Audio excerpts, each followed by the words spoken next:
Mark எழுதின சுவிசேஷம் 16ஆம் அதிகாரம் வாசிக்க போகிற பகுதி 15 20 வரை நாம் மார்க் எழுதின சுவிசேஷத்தை பகுதி பகுதியாக படித்து வருகிறோம்.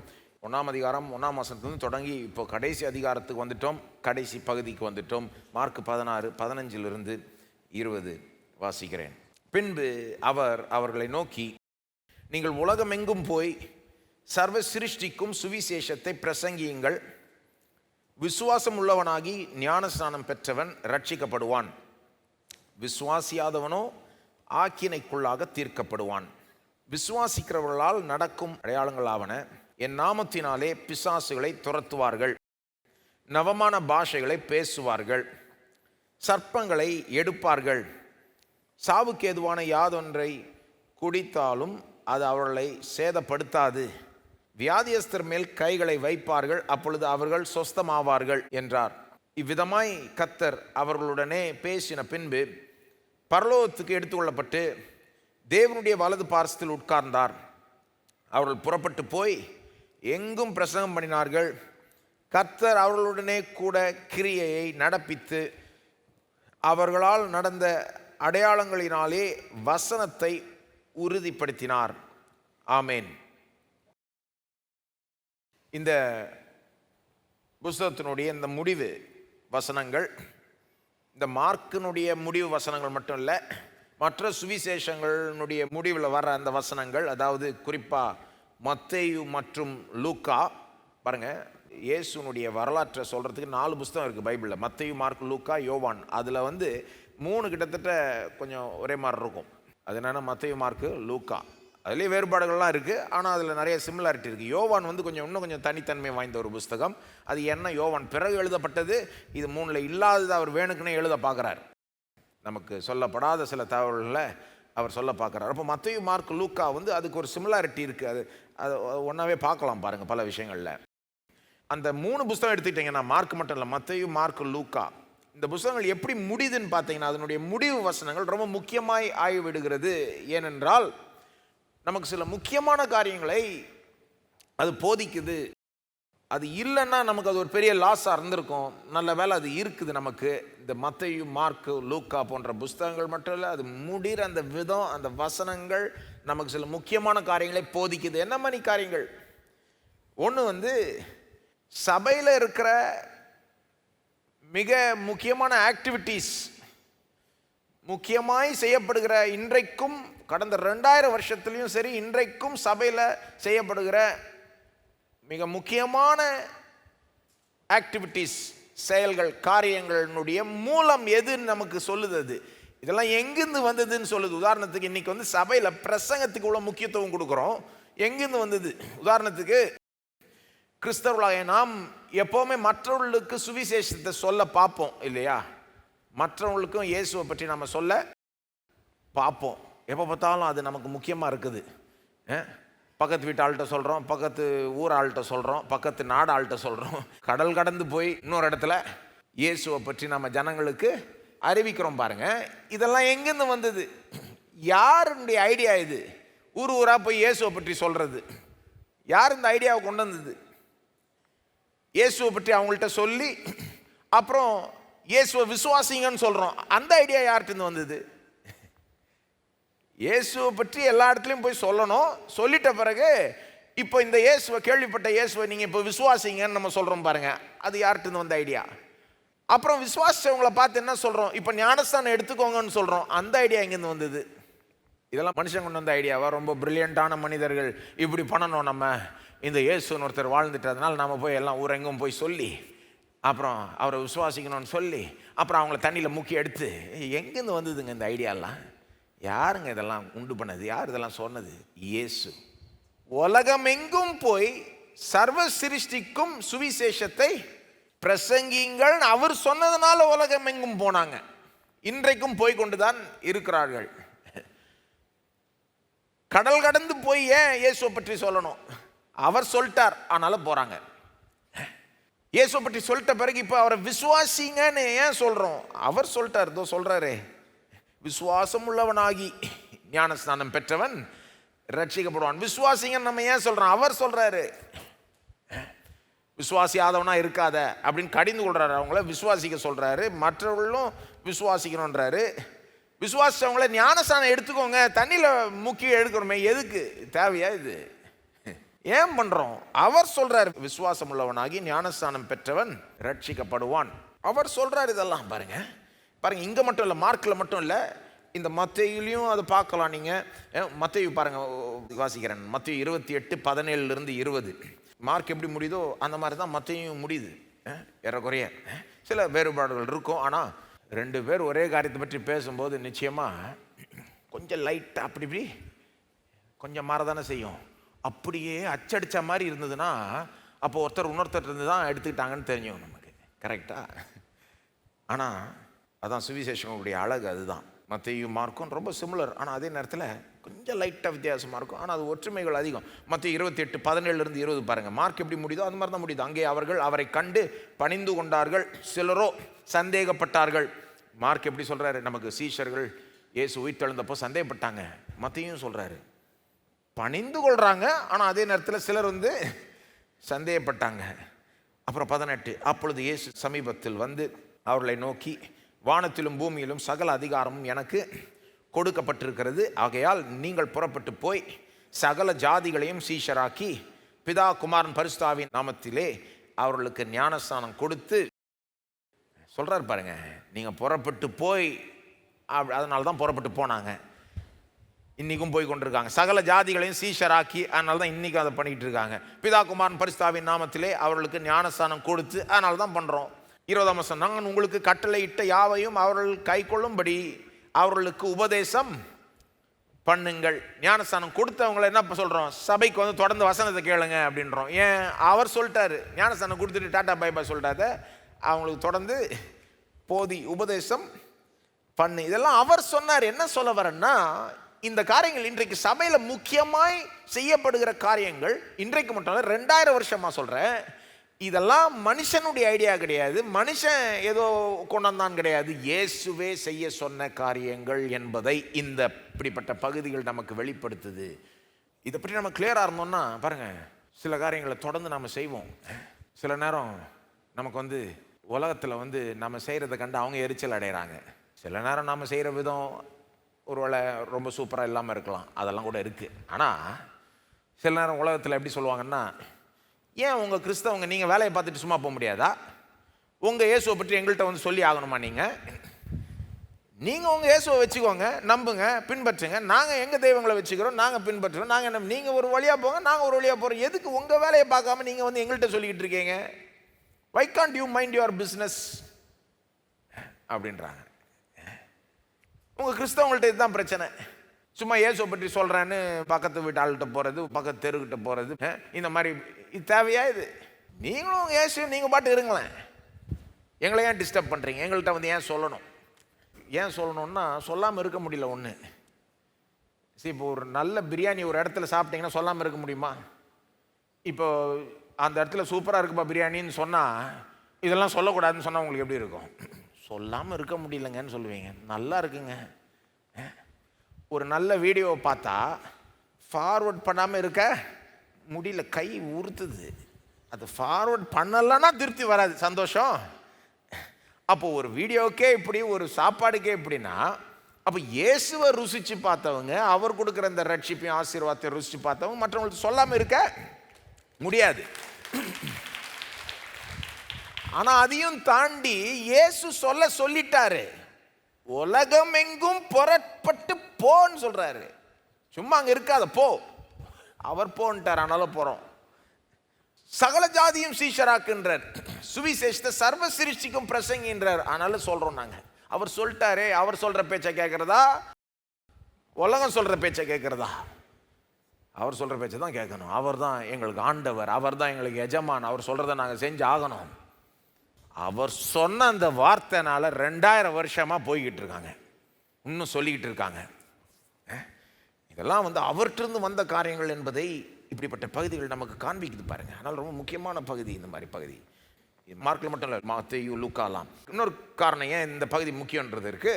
2000 வருஷமாய் சபைக்கு ஏதோ ஒரு வெற்றி வந்திருக்கிறதுனா அதற்கு காரணம் என்ன என்பதையும் இந்த பகுதி நமக்கு வெளிப்படுத்துது. இப்படிப்பட்ட பகுதிகள் நமக்கு வெளிப்படுத்துது. ஆதி நாட்களிலிருந்து குறிப்பாக அந்த ஆதி திருச்சபையினுடைய வெற்றியை யோசித்து பாருங்க. சின்ன ஒரு ஊரில் தொடங்குது, எருசலேம் என்ற ஊரில் தொடங்குறாங்க, பிரசங்கிக்க தொடங்குறாங்க சுவிசேஷத்தை. அந்த சின்ன ஊரில் தொடங்கி ரோம அரசாங்கம், ரோம எம்பையர், அந்த அவர்கள் ஆண்ட அந்த உலகம் முழுவதும் இந்த சுவிசேஷம் காட்டு தீ மாதிரி பரவுச்சு. அவ்வளோ ஃபாஸ்ட்டாக, அவ்வளோ சீக்கிரமாக, அவ்வளோ தீவிரமாக பரவிடுச்சு. ரோமர்கள் அதை கிறிஸ்தவர்களை உபத்திரவப்படுத்துகிறாங்க. அது பரவாதபடி அதை நிறுத்த பார்க்குறாங்க, சட்டத்தை கொண்டு வராங்க, கிறிஸ்தவர்களை சாகடிக்கிறாங்க, நிலத்தை பிடுங்குறாங்க, என்னென்னமோ பண்ணுறாங்க. அந்த ரோம அரசாங்கம் பாருங்க, அந்த காலத்தில் மிக பவர்ஃபுல்லான அரசாங்கம். அவங்களே இதை எதிர்க்கிறாங்க. ஆனாலும் அது பாட்டு பரவிட்டே போகுது. கடைசியில் ரோம அந்த அரசனே இப்போ கிறிஸ்தவன் ஆயிடுறாரு. அதுக்கப்புறம் இன்னைக்கு பாருங்க, உலகம் எங்கும் பரவி நிற்குது. சென்னையில் ஞாயிற்றுக்கிழமை சாயங்காலம் அப்போ இப்படிப்பட்ட ஒரு கூட்டம் இங்கே கூடி வந்திருக்குது. எவ்வளோ பெரிய ஒரு ஆச்சரியம் பாருங்க. இன்னைக்கு உலகத்திலேயே அதிகமாய் பின்பற்றுகிற மார்க்கம் கிறிஸ்தவம் என்று சொல்லுகிறார்கள், பின்பற்றப்படுகிற மார்க்கம். இன்றைக்கு சபையில் பாருங்க, எப்போவுமே சபையில் நல்லது கெட்டதுன்னு இருக்கும். ஆனால் நல்லது சொல்கிறேன், ஒரு நிமிஷம் கொஞ்சம் நல்லது அந்த நல்லதை யோசித்து பாருங்க. இன்றைக்கி சபையில் சில நல்ல காரியங்கள் நடக்குது, ஜனம் ஆசீர்வதிக்கப்படுறாங்க, மாற்றப்படுறாங்க, அற்புதம் அடையாளம்லாம் நடக்குது, அவங்க வாழ்க்கை மாறுது. அப்படின்னா அந்த வெற்றிக்கு காரணம் என்ன? 2000 வருஷமாக சபைக்கு வெற்றிக்கு காரணம் என்ன? சபையினுடைய வெற்றிக்கு காரணம் என்னங்க? இந்த பகுதி வெளிப்படுத்துது. சபையினுடைய வெற்றிக்கு காரணம் என்னன்னா, நாம் இயேசு சொன்னதை போய் செய்யும்போது இயேசுவே பரலோகத்திலிருந்தே நம்மளை பேக் பண்ணுறாரு, பரலோகத்திலிருந்தே வெற்றி பெற வைக்கிறாரு. அவர் சொன்னார், நீ புறப்பட்டு போய் பிரசங்கி, சீஷராக்கு, ஞானஸ்தானம் கூட, அவங்களுக்கு போதின்னு சொன்னார். அதை செய்கிற சபையாரை, அதை செய்கிற மக்களை இயேசுவே என்ன பண்ணுறாரு? பரலோகத்திலிருந்து பேக்கிங் கொடுக்குறாரு. 19-20 பாருங்க. 2000 வருஷமாக சபையினுடைய வெற்றிக்கு காரணம் இயேசு தான். உயிர்த்தெழுந்த ஆண்டவராக இயேசு பரலோகத்திலிருந்து வெற்றி பெற வைக்கிறார். 19 பாருங்க. இவ்விதமாய் கர்த்தர் அவர்களுடனே பேசின பின்பு பரலோகத்துக்கு எடுத்துக்கொள்ளப்பட்டு தேவனுடைய வலது பார்சத்தில் உட்கார்ந்தார். அவர்கள் புறப்பட்டு போய் 20 எங்கும் பிரசங்கம் பண்ணினார்கள். கர்த்தர் அவர்களுடனே கூட கிரியையை நடப்பித்து, கர்த்தர் அவர்களுடனே கூட கிரியையை நடப்பித்து. இப்போ அவங்க போய் செய்கிறாங்க, கர்த்தர் ஆனால் அவங்களோட செய்கிறாரு. அப்புறம் அவர்களால் நடந்த அடையாளங்களினாலே வசனத்தை உறுதிப்படுத்தினார். அடையாளங்கள் அவங்க கையால் நடக்குது. ஆனால் எப்படி சொல்லப்பட்டிருக்கு பாருங்க, அவர்களால் நடந்த அடையாளங்களினாலே வசனத்தை உறுதிப்படுத்தினார். கர்த்தர் வசனத்தை உறுதிப்படுத்தினார். அவங்க வசனத்தை பிரசங்கிக்கிறாங்க. அந்த பிரசங்கத்தை பரலோகத்திலிருந்து அவர் கன்ஃபார்ம் பண்ணுறாரு, உறுதிப்படுத்துறாரு. எப்படி? அற்புதம் அடையாளத்தை கொண்டு ஜனங்களை ஆசீர்வதித்து, அவங்கள சுகமாக்கி, அவங்கள விடுதலையாக்கி, அவங்க வாழ்க்கையை மாற வச்சு, அதன் மூலமாக இந்த சுவிசேஷ பிரசங்கத்தை பரலோகத்திலிருந்து இயேசுவே கன்ஃபார்ம் பண்ணி கொண்டு வருகிறாராம். 2000 வருஷத்தில் நீங்கள் சபையினுடைய சரித்திரத்தை பார்த்தீங்கன்னா, எங்கெங்கே சபை வெற்றி பெறுகிறதோ அந்த வெற்றிக்கு காரணம் யார்? பரலோகத்திலிருந்து இயேசு நம்மளை வெற்றி பெற வைக்கிறார். பரிசுத்த ஆவியானவர் மூலமாய் நமக்கு அந்த வெற்றியை தருகிறார். வசனத்தின் மூலம் அந்த வெற்றியை தருகிறார். இயேசு இன்னைக்கு உயிரோடு இருக்கிறார், சகலத்தையும் ஆளுகிறார், பிதாவின் வலது பாசத்தில் இருக்கிறார்னு எப்படி நமக்கு தெரியும்? அதனுடைய ஒரு ப்ரூஃப் என்னன்னா சபையினுடைய வெற்றி. ஒவ்வொரு சபையினுடைய வெற்றியும் இயேசு தான் அதுக்கு காரணம். அப்போது சபையில் நடக்கிற முக்கியமான காரியங்கள் எங்கேருந்து தொடங்குச்சு, எப்படி தொடங்குச்சு, இயேசு தான் சொன்னாருன்னு காமிக்குது இந்த மாதிரி பகுதிகள். ரெண்டாவது, சபையில் 2000 வருஷமாக ஏதோ வெற்றி இருக்குதுன்னா அதுக்கு காரணம் பரலோகத்திலேருந்து இயேசுவே பேக் பண்ணுறாரு நம்மளை அப்படின்னு இந்த பகுதிகள், இப்படிப்பட்ட பகுதிகள் காமிக்குது. மூணாவது, இன்றைக்கும் நாம் என்னத்தை ஃபோக்கஸ் பண்ணணும்னு இது நமக்கு நினைவுபடுத்துது. என்னத்தை ஃபோக்கஸ் பண்ணணும்? மனுஷ பாரம்பரியங்களை ஃபோக்கஸ் பண்ணக்கூடாது. இயேசு என்ன பண்ண சொன்னாரோ தொடர்ந்து அதை செஞ்சுக்கிட்டே இருக்கணும். இன்னும் கேட்டால் சபையினுடைய சரித்திரத்தில் பார்த்தீங்கன்னா வெற்றிகள் மட்டும் இல்லை, சில காரியங்கள் தோல்விகள்னு கூட சொல்லலாம். 2000 வருஷத்தில் சில தவறான காரியங்கள்லாம் நடந்திருக்குது.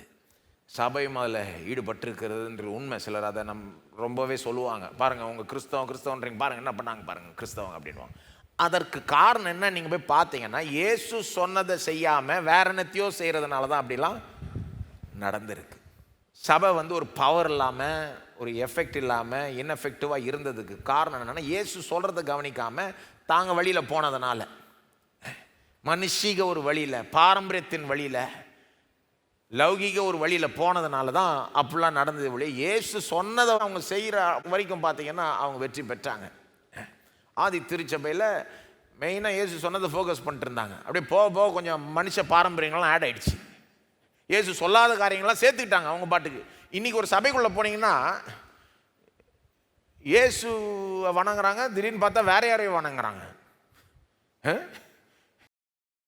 இயேசுனுடைய படம் மட்டும் இல்லை, வேற யாருடைய படம்லாம் இருக்கு. இதெல்லாம் எங்கேருந்து வந்து? இதெல்லாம் மனுஷன் சேர்த்தது. இதெல்லாம் பைபிளில் இல்லவே இல்லை பாருங்க. பைபிள் பிதா குமாரன் பரிசுத்த ஆவியானவர் வணங்க சொல்லுது. வேற யாராவது வணங்க சொல்லுதா? யாரு?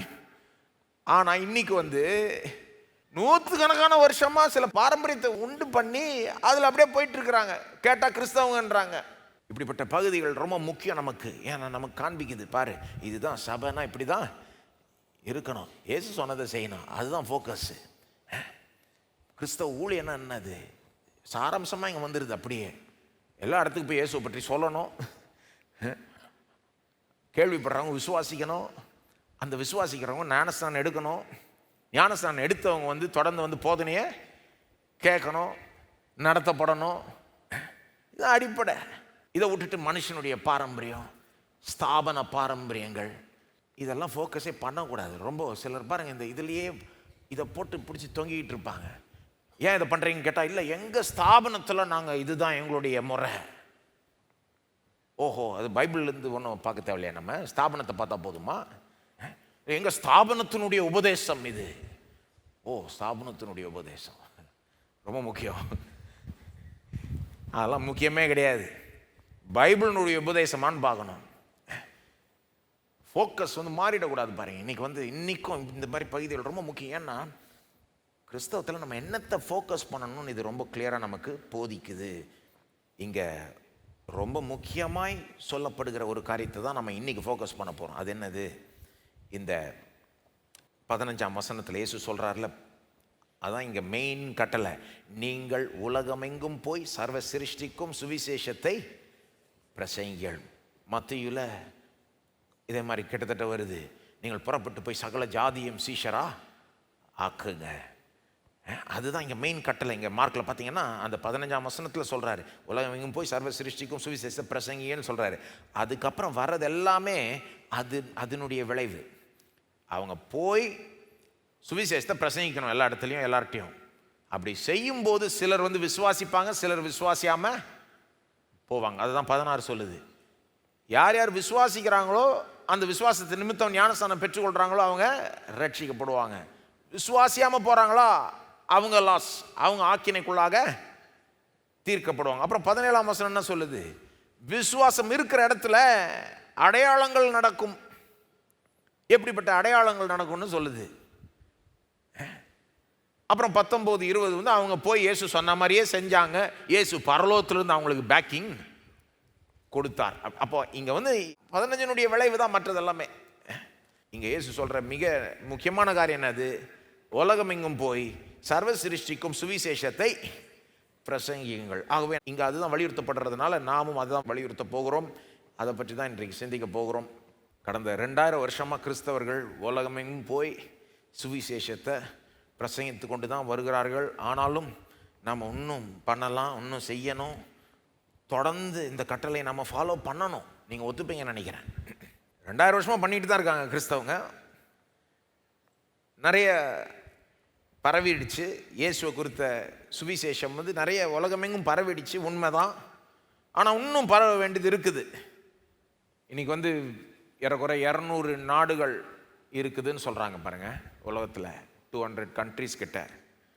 எல்லா நாடுகளையும் சுவிசேஷம் போயிடுச்சு. கிட்டத்தட்ட ஒரு நாடும் விடாமல் எல்லா நாடுகளையும் சுவிசேஷம் பிரவேசிச்சிருச்சு. ஆனால் எல்லா நாடுகளுக்குள்ளே போயிடுச்சுன்றதுனால எல்லாருக்கும் போயிடுச்சுன்னு கிடையாது. இயேசு மத்தேயு சொல்கிறப்போ எப்படி வருது? புறப்பட்டு போய் சகல ஜாதிகளையும் சீஷராக்கி. எல்லாம் சொல்லுங்க, சகல ஜாதிகளையும். அப்போ சகல கண்ட்ரின்னு சொல்ல, சகல ஜாதி அப்படின்னா சகல இன மக்கள். இப்போ ஒரு நாடுன்னு எடுத்துக்கிட்டிங்கன்னா, இந்தியா மாதிரி நாடு எடுத்துக்கிட்டிங்கன்னா, நம்ம நாட்டுக்குள்ளேயே பல விதமான இன மக்கள் இருக்காங்க இல்லையா? இப்போ அது ஒவ்வொன்றும் ஒவ்வொரு இன மக்கள், ஒவ்வொரு ஜாதின்னு சொல்லலாம் நீங்கள். ஒவ்வொரு எத்னிசிட்டி, ஒவ்வொரு விதமான மக்கள், ஒவ்வொரு மொழி பேசுகிற மக்கள், எல்லா விதமான மக்களுக்கும் போய் சேரணுன்றது தான் இயேசுனுடைய கட்டளை. சகல ஜாதியும் சீஷராக்கு. வெறும் ஒரு நாட்டுக்குள்ளே போனால் பத்தாது, அந்த நாட்டுக்குள்ளே இருக்கிற பல விதமான மக்களுக்கும் போகணும். அவங்க எல்லாரும் கேள்விப்படணும், இந்த சுவிசேஷத்தை கேள்விப்படணும். அப்படி பார்த்தீங்கன்னா அப்படி இன்னும் போக வேண்டியது நிறைய இருக்குது. நாடுன்னு பார்த்தீங்கன்னா யாருக்குன்னு போயிடுச்சு. ஆனால் அந்த ஒவ்வொரு நாட்டிலையும் இருக்கிற சகல விதமான மக்கள், சகல இன மக்களுக்கும் போய் சேரணும் இந்த சுவிசேஷம். அப்படின்னு பார்த்தீங்கன்னா இன்னும் போக வேண்டியது நிறைய இருக்குது. இன்னைக்கு ஒட்டுமொத்த இனங்களே இருக்குது சுவிசேஷத்தை கேள்விப்படாமல். தெரியுமா உங்களுக்கு? இன்னுமே இருக்குது. ஒட்டுமொத்த நாடும் கேள்விப்படலைன்னு சொல்ல முடியாது, அந்த மாதிரி கிட்டத்தட்ட எந்த நாடுமே இல்லை. ஆனால் ஒரு நாட்டில், இப்போ பெரிய பெரிய நாட்டில் பல இன மக்கள் இருக்காங்க இல்லையா? அந்த மாதிரி ஒட்டுமொத்த இன மக்கள், ஒரு ஏரியாவில் வாழ்கிற மக்கள் சுவிசேஷத்தை கேள்விப்படாமல் இன்னும் இருக்கிறார்கள். நான் உங்களுக்கு ஒரு மேப்பை காண்பிக்க போகிறேன். இந்த மேப்பில் நீங்கள் என்ன பார்க்க போகிறீங்கன்னா, உலகம் எங்கும் சில ஏரியாவை காமிக்க போகுது. இது இந்த ஏரியாவில் இந்த சில சர்க்கிள் பார்ப்பீங்க. அந்த சர்க்கிள் என்ன விசேஷம்னா, இந்த ஒவ்வொரு சர்க்கிளும் ஒரு இன மக்கள் அந்த ஏரியாவில் வசித்து கொண்டிருக்கிறாங்க. அந்த ஏரியாவில் அவங்க வசிக்கிறாங்க. அவங்களுடைய ஜனத்தொகை இப்போ நான் காமிக்க போகிற மேப்பில் ஒவ்வொரு சர்க்கிளுடைய அந்த இன மக்களுடைய ஜனத்தொகை மினிமம் 10 மில்லியன், அதாவது 1 கோடி. மினிமம் 1 கோடி, 1 கோடியை தாண்டி தான் இருக்குது. பாருங்களேன், பாருங்கள் இந்த மேப் பாருங்கள். உலக மேப் இது. இதில் இந்த நிறைய சர்க்கிள்ஸ் இருக்குது. எது எங்கே இருக்குதுன்னு உங்களுக்கே தெரியும், நான் சொல்லணும்னு அவசியம் இல்லை நினைக்கிறேன். இப்போது இந்த ஒவ்வொரு சர்க்கிள்லேயும் ஒரு இன மக்கள் ஒரு இடத்துல வசிக்கிறாங்க. அந்த இன மக்களினுடைய ஜனத்தொகை என்னது? மினிமம் 1 கோடி. இந்த ஆரஞ்சை மட்டும் எண்ணிங்கன்னா 15 சர்க்கிள், அதனுடைய ஜனத்தொகை மட்டும் சேர்த்திங்கன்னா 34 கோடிக்கு மேலே. இந்த சர்க்கிளில் இருக்கிற ஜனங்கள் சுவிசேஷத்தை கேட்குறதுக்கு அவங்களுக்கு வாய்ப்பு கிடையாதான், இல்லையா? அங்கே அவங்களுக்கு சொல்கிறதுக்கு யாருமே இல்லையா? இப்போது இங்கே ஒருத்தருக்கு சுவிசேஷம் தெரியலனா கூட, இங்கே கூட அது மாதிரி இருக்கிறாங்க. சுவிசேஷம் தெரியாத ஆட்கள் இருக்காங்களா இல்லையா? சென்னையில் இருக்காங்க. ஆனால் தெரியாட்டிலும் கூட சொல்கிறதுக்கு யாராவது இருக்கிறாங்க. பக்கத்து வீடோ பக்கத்து தெருவோ ஏதோ சொல்கிறதுக்கு ஆள் இருப்பாங்க. இந்த மாதிரி இடத்துக்கும் இந்த மாதிரி இடங்களுக்கும் வித்தியாசம் என்ன? சொல்கிறதுக்கு யாருமே இல்லை, கேட்குறதுக்கு வாய்ப்பு ரொம்ப அரிது. இப்போ டெக்னாலஜியின் மூலமாக. ஆனால் இதெல்லாம் கொஞ்சம் பாருங்கள், இது நம்ம ப்ரெடிக்ட் பண்ண முடியாதுல்ல அளவில் போகலாம். முன்னெல்லாம் சொல்கிறதுக்கு யாரும் இல்லைன்னா அவ்வளோதான், முடிஞ்சுது. இப்போ ஃபோன் வழியாக வந்துடலாம். இப்போ கூட பாருங்கள், நம்ம செய்தி எல்லா இடத்துக்கும் போய் கொண்டிருக்கு. சொல்ல முடியாது இந்த மாதிரி இடங்கள்லேருந்து கேட்குறாங்களா இன்னும் இல்லையான்னு யாருக்கு தெரியும். ஆனால் இப்போ நம்ம தமிழில் பேசுகிறோம். அந்த மக்கள், அங்கே வசிக்கிற மக்கள் வேறு மொழி மக்கள், அவங்களுக்கு தமிழில் போனால் பத்தாது. அதனால தான் இப்போ இன்னும் வரப்போகிற டெக்னாலஜி இந்த மொழிபெயர்ப்போட கொண்டு போகலாம் போகுதுன்றான் சொல்கிறாங்க. அதெல்லாம் சூப்பராக இருக்கும். பட் எனிவே நம்ம சிச்சுவேஷனை புரிஞ்சுக்கணும். பாருங்கள், இங்கே மாதிரி எல்லாமே புரிஞ்சிக்கக்கூடாது. இங்கே நம்ம மாநிலத்தில், நம்ம பட்டணத்தில் நல்லா சுவிசேஷத்தை கேட்டுக்கலாம், நிறைய சபைகள் இருக்குன்றதுனால எல்லா இடங்களையும் இப்படி இருக்குன்னு நினச்சிக்க கூடாது. நம்ம நாட்டிலே சில இடங்கள் இருக்குது, அங்கே கேள்விப்படுறதுக்கு நிறைய வாய்ப்பு இல்லை. அவங்க மொழியில் அவங்களுக்கு சொல்கிறதுக்கு ஆள் இல்லை. கோடிக்கணக்கான மக்கள் நான் சொல்கிறேன். இந்த சர்க்கிள் ஒவ்வொரு சர்க்கிள்லையும் மினிமம் ஜனத்தொகை 1 கோடி. இப்போ நான் வேறு விதமான சர்க்கிள்களும் காமிக்க போகிறது இல்லை. அதில் மினிமம் ஜனத்தொகை 10 லட்சம் அப்படி சர்க்கிள் காமிச்சா, ஆரஞ்சில் மட்டும் 100க்கு மேலே வரும் சர்க்கிள். ஆரஞ்சில் மட்டும் 100 மேலே வரும். சொல்ல வர பாயிண்ட் சிம்பிள். இன்றைக்கி சிலர் எப்படி சொல்லுவாங்க, சுவிசேஷம் தான் போயிடுச்சே, எல்லா நாடுக்கும் போயிடுச்சே, இயேசு பற்றி கேள்விப்படாதவங்க யாருமே இல்லையே. கிடையாது. எல்லா நாட்டுக்குள்ளே போயிடுச்சுன்றதுனால அந்த நாட்டுக்குள்ளே இருக்கிற சகல இன மக்களுக்கும் போயிடுச்சுன்னு கிடையாது. அவங்களால இன்றைக்கி கேள்விப்படக்கூடிய நிலையில் அவங்க இருக்கிறாங்கன்னு கிடையாது. இன்னும் எவ்வளோ போக வேண்டியது இருக்குன்னு சொல்ல வரேன், அவ்வளோதான். இயேசு என்ன சொல்கிறாரு? சர்வ சிருஷ்டிக்கும் சுவிசேஷத்தை பிரசங்கியுங்கள், உலகம் எங்கும் போய் சர்வ சிருஷ்டிக்கும் சுவிசேஷத்தை பிரசங்கியுங்கள். 1 தீமோத்தேயு 2:4 எல்லா மனுஷரும் ரட்சிக்கப்படவும் சத்தியத்தை அறிகிற அறிவை அடையவும் அவர் சித்தமுள்ளவராய் இருக்கிறார். தேவன் ஒவ்வொரு மனுஷனையும் அன்பு கூறுகிறார். ஒவ்வொரு மனுஷையும் தேவன் அன்பு கூறுகிறார். எல்லா மனிதர்களுக்காக இயேசு இந்த பூமிக்கு வந்தார், பாடுபட்டு மரித்தார். இன்றைக்கு அவர் உயிரோடு இருக்கிறார், எல்லாரையும் நேசிக்கிறார். எல்லாருக்கும் இந்த செய்தி போய் கேட்கணும்னு அவர் விரும்புகிறார். எப்படி இருக்கும் பாருங்க. இயேசுவை பற்றி கேள்வி கூட படலைன்னா அவங்க வாழ்க்கை எப்படி இருக்கும் கொஞ்சம் சிந்திச்சு பாருங்க. இன்னைக்கு நாம் எவ்வளோ பாக்கியவான்கள். இயேசு அறிஞ்சிருக்கோம், இயேசுவோட ஒரு உறவு வச்சிருக்கோம். இன்னைக்கு நம்ம கூடி ஆராதிக்க முடியுது, இப்படி கைத்தட்டி பாட முடியுது, வசனத்தை கேட்க முடியுது, வாசிக்க முடியுது, புரிய முடியுது, இல்லது பயனடை. நீங்கள் எவ்வளோ பாக்கியவான்கள், நம்ம எவ்வளோ பாக்கியவான்கள் எண்ணி பாருங்க. இன்னைக்கு எவ்வளோ மக்கள் இயேசுவை பற்றி கேள்வி கூட படலை. அவங்களுக்கு சொல்கிறதுக்கும் அவங்க மொழியில் அவங்களுக்கு புரிகிற மாதிரி சொல்கிறதுக்கு ஆளும் இல்லை. அப்போது இன்னும் செய்ய வேண்டியதுக்கு நிறைய வேலை இருக்குதுன்னு சொல்ல வரேன், அவ்வளோதான். இயேசுனுடைய இந்த கட்டளையை நாம் தொடர்ந்து செய்து கொண்டே இருக்கணும். இதை இறங்கி செய்யணும்னு பார்த்தா சில தடைகள் இருக்கு பாருங்க, நிறைய தடைகள் இருக்கு. ஆனால் சபைக்குள்ளே கிறிஸ்தவர்களுக்குள்ளே தடைகள் சிலது இருக்கு. அதாவது வெளி உலகத்திலிருந்து தடை வருது. உதாரணத்துக்கு உபத்திரவம்லாம் வருது. இது போய் சொல்லணும்னு பார்த்தா எல்லா இடத்துலையும் வாங்க அப்படின்னு கைத்தட்டி வர வைக்க மாட்டாங்க, உபத்திரவப்படுத்துவாங்க சில இடங்களில். அந்த தடைகளை சொல்ல நான் சொல்றது கிறிஸ்தவத்துக்குள்ளேயே, கிறிஸ்தவர்கள் மத்தியிலேயே, சபையார் மத்தியிலேயே உள் தடைகள், நமக்குள்ள இருக்கிற தடைகள். அதாவது நாமன்னு சொல்லும்போது நம்முடைய சபையை சொல்ல, அல்லது வேற ஏதோ ஒரு குறிப்பிட்ட சபையை நான் சொல்லலை, பொதுவாக பேசுகிறேன். எல்லா கிறிஸ்தவர்களையும் பொதுவாக பேசுகிறேன், சபையார்னா பொதுவாக பேசுகிறேன். கிறிஸ்தவர்களுக்கே சில தடைகள் இருக்கு. அதை பற்றி தான் நான் பேச விரும்புகிறேன். இப்போ அடுத்த இந்த செய்தி முழுவதும் சரி, அடுத்த வாரமும் சரி, 2 பகுதியாக அதை பேச விரும்புகிறேன். அதாவது இயேசு சொன்ன இந்த கட்டளையை நம்ம செய்யணும், இன்னுமே செய்யணும், செய்ய வேண்டிய வேலை இன்னும் இருக்குது. ஆனால் செய்யணும்னு பார்க்கும்போது சில தடைகள் இருக்குது. இது என்னன்னு உங்களுக்கு நான் சொல்ல விரும்புகிறேன். ஏன்னா நீங்கள் புரிஞ்சுப்பீங்கன்னு நம்புகிறேன். இதை குறித்த பாரம் உங்களில் சிலருக்கு இருக்கும்னு நம்புகிறேன். நீங்கள் பெற்ற பாக்கியம் மற்றவங்களுக்கும் கிடைக்கணும்னு நீங்கள் விரும்புகிறீங்கன்னு நான் நம்புகிறேன். வெறும் நாம மட்டும் ஆசீர்வதிக்கப்பட்டு, நாம குடும்பம் மட்டும் ஆசீர்வதிக்கப்பட்டு அப்படியே நம்ம போயிடணும்னு விரும்பல. மற்றவங்களும் இந்த இயேசுவை பற்றி கேள்விப்படணும்னு இங்கே நிறைய பேர் நீங்கள் அப்படிப்பட்ட மனதுள்ள உடையவர்களாக இருப்பீங்க. அவை உங்களுக்கு நான் போதிக்கிறேன். என்ன மாதிரி தடைகள் இருக்குன்னு நீங்கள் தெரிஞ்சுக்கிட்டீங்கன்னா, ஒருவேளை நீங்கள் அதுக்காக ஜெபம் பண்ணுவீங்க, வேறு ஏதாவது ஸ்டெப் எடுத்தாலும் எடுப்பீங்க. சொல்ல முடியாது, நீங்களாம் சிலர் பெரிய ஆட்கள். தேவன் அல்லது சிறிய ஆட்களை தேவன் இப்படிப்பட்ட பாரத்தை கொடுத்து பெரிய ஆட்கள் ஆக்கி விட்டுருவார். இதை பற்றி ஏதாவது செய்யணுவார். அதனால தான் நான் இப்போ இதை நான் சொல்ல விரும்புகிறேன். இதை சொல்கிறதுக்கு ஒரு வாரம் 10ஆவது நாள், இந்த வாரம் பார்ட் 1. இயேசு கொடுத்த இந்த கட்டளையை செய்ய இறங்கும்போது அல்லது செய்ய முயற்சிடும்போது நமக்கு இருக்கிற தடைகள், சபைக்கு இன்றைக்கு இருக்கிற தடைகள் என்ன என்பதை 2 பகுதியில், இன்றைக்கி பார்ட் 1, அடுத்த வாரம் பார்ட் 2 போதிக்க விரும்புகிறேன். அடுத்த வாரத்தோடு இந்த மார்க் சீரீஸ் முடிவுக்கு வந்துவிடும். இந்த மார்க் எழுதின சுவிசேஷத்தினுடைய தொடர் போதனை முடிஞ்சிடும். இந்த கட்டளையை நம்ம இறங்கி செய்யணும்னா, இதை செய்யாமல் நமக்கு தடையாக நிற்கிற சில காரியங்கள் என்ன? நம்பர் 1, சுவிசேஷன்னா என்னன்னே சில கிறிஸ்தவங்க புரிஞ்சுக்கல. சுவிசேஷன்னா என்னன்னே சில கிறிஸ்தவங்க புரிஞ்சுக்கல. இயேசு என்ன சொல்றாரு? நீங்கள் உலகமெங்கும் போய் சர்வ சிருஷ்டிக்கும் சுவிசேஷத்தை பிரசங்கியுங்கள். ஆனால் என்ன பிரச்சனைன்னா, ஒரு பிரச்சனை, சுவிசேஷத்தை எல்லாம் சொல்லுங்க, சுவிசேஷத்தை பிரசங்கியுங்கள். அப்போ என்னத்தை பிரசங்கிக்கணும்? சுவிசேஷத்தை பிரசங்கிக்கணும். பிரச்சனை என்னன்னா, சில கிறிஸ்தவங்களுக்கு சுவிசேஷம்னா என்னன்னே தெரில. அப்புறம் என்னத்தை பிரசங்கம் பண்ணுறது? பிரசங்கம் பண்ணாலும் அது வேறு மாதிரி. அதான் இன்றைக்கி அது ஒரு பெரிய ப்ராப்ளம் ஆகிடுச்சு. இன்றைக்கி அது ஒரு தடை. இப்போ இயேசு சொல்கிறத கரெக்டாக ஃபாலோ பண்ணணும்னா சுவிசேஷத்தை பிரசங்கம் பண்ணணும். ஆனால் சுவிசேஷத்தையே போட்டு குழப்பிட்டு இருந்தா, அதை குறித்த ஒரு தெளிவு இல்லைன்னா, இன்னைக்கு அப்படிப்பட்ட ஒரு நிலை இருக்குது. நிறைய கிறிஸ்தவங்களுக்கு சுவிசேஷம் என்னன்னே தெரியல, என்னமோ நினைச்சு என்னத்தையோ பேசிட்டு இருக்காங்க. ஒரு உதாரணம் சொல்றேன் நான். ஒரு உதாரணம், பல உதாரணம் கொடுக்கலாம். ஒரு உதாரணம் சொல்றேன். சுவிசேஷத்தை பிரசங்கம் பண்றேன்ற பேர்ல நிறைய பேர் என்ன பிரசங்கம் பண்றாங்க, என்ன சொல்றாங்க?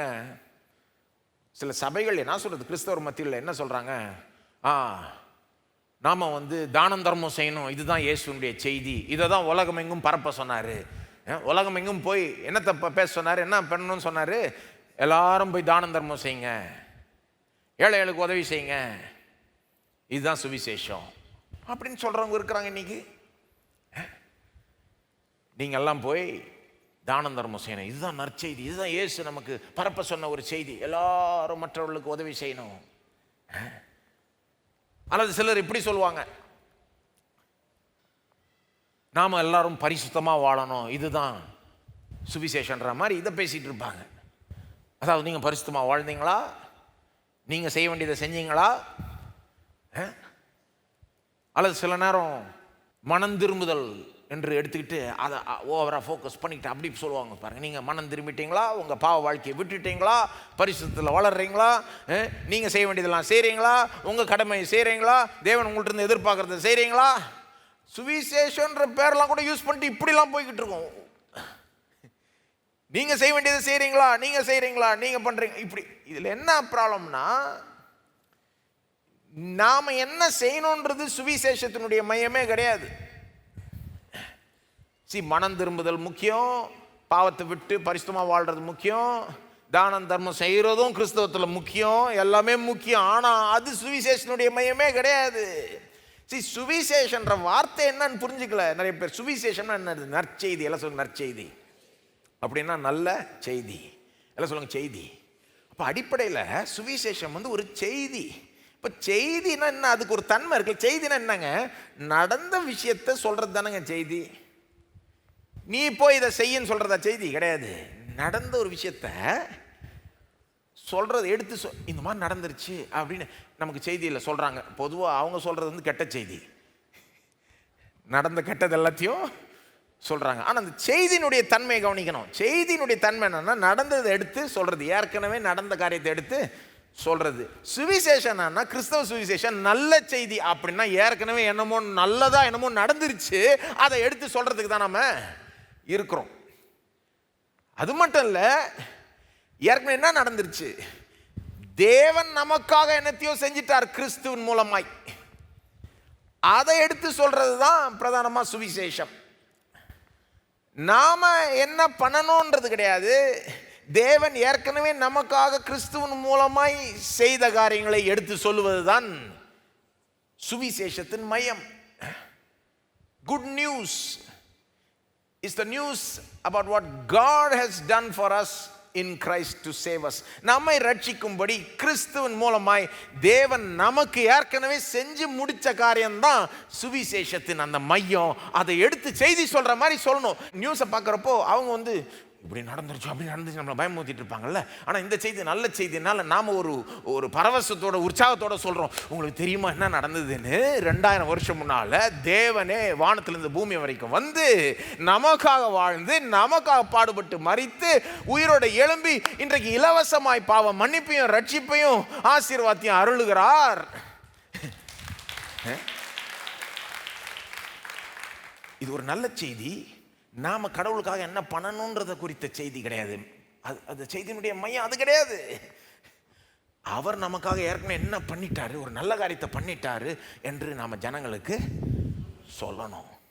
அதை சொல்லும்போது சொல்லிட்ட பிறகு ஜனங்க ஒரு விதமா ரெஸ்பாண்ட் பண்ணணும்.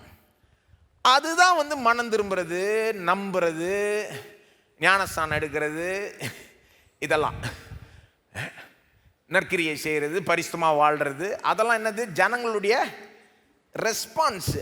ஜனங்களுடைய ரெஸ்பான்ஸை எடுத்துக்கிட்டு சுவிசேஷத்தினுடைய மையத்தோட போட்டு குழப்பிக்கிட்டு இருக்கக்கூடாது. இல்லை, ஃபர்ஸ்ட் வந்து கடவுள் என்ன செஞ்சிட்டா அப்படின்னு சொல்லி முடிக்கிறப்போ நிச்சயமாக ஜனங்க ஒரு விதமாக ரெஸ்பாண்ட் பண்ணி ஆகணும். ஒன்று சிலர் விசுவாசிப்பாங்க, சிலர் விசுவாசிக்காம போவாங்க.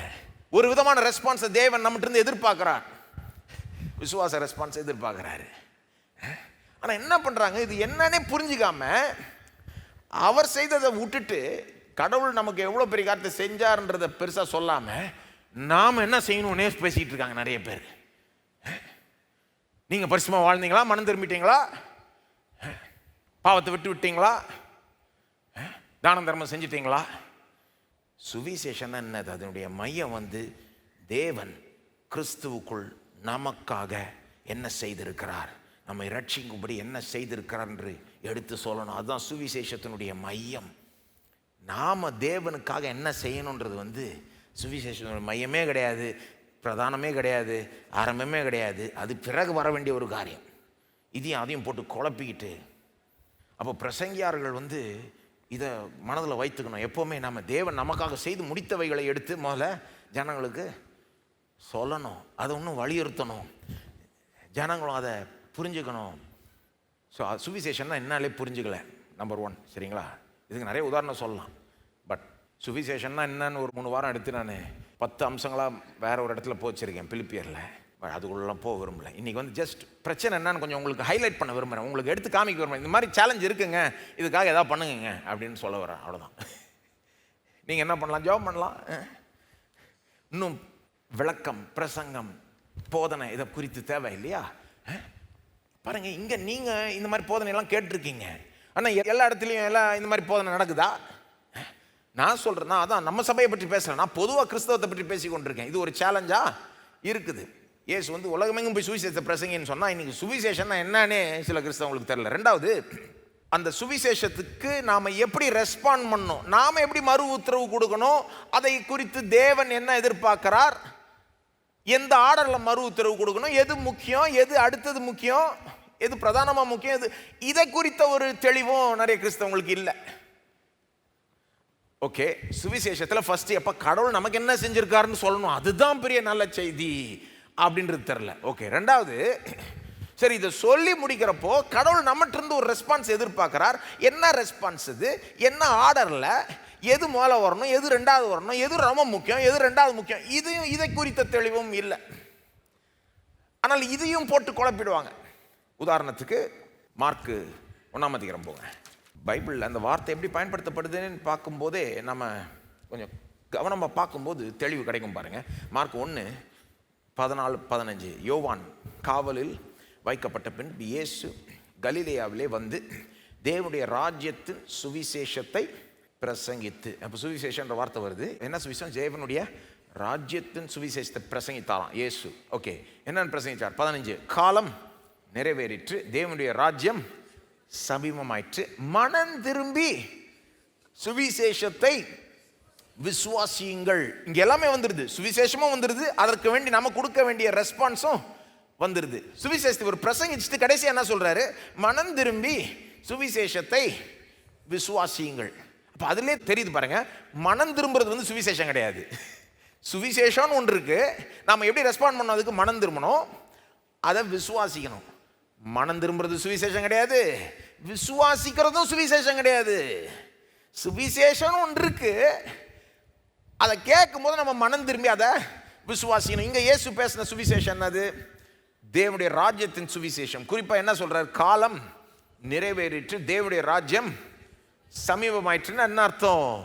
நேரம் வந்துருச்சுப்பா, நீங்க காத்து கொண்டிருந்த நேரம் வந்து விட்டது, தேவனுடைய ஆளுகை கதவு கிட்ட வந்துருச்சு, தோ வந்துருச்சு. ஆக்சுவலாக அவர் தான் தேவன், அவர் தான் ராஜா. ராஜா வந்துட்டாருன்றது எப்படி சொல்றாரு? தேவனுடைய ராஜ்யம் வந்துருச்சு, எல்லாமே மாறப்போகுது. இதற்காக தான் காத்து கொண்டிருந்தீங்க இவ்வளோ நாள். மனுஷன் ஆண்டுட்டு இருந்தான், எல்லாத்தையும் சுக்குநூறு ஆக்கிட்டு பிசாசும் மனுஷனும் கந்தகோலம் ஆக்கிட்டு இருந்தாங்க. இப்போ எல்லாம் மாறிடுச்சு. தீர்க்க தரிசன காலம் நிறைவேறது காலம் வந்துருச்சு, காலம் நிறைவேறிச்சு, தேவனுடைய ஆளுகை இதோ கதவு கிட்ட நிற்குது, இப்போ எல்லாமே மாறப்போகுது. நான் சொல்ற செய்தியை நம்புங்க, மனம் திரும்பி நான் சொல்ற செய்தியை விசுவாசிங்க. அப்போ இங்கே நமக்கு தெரியுது, ரெஸ்பான்ஸ்ல ஒரு ஆர்டர் இருக்கு.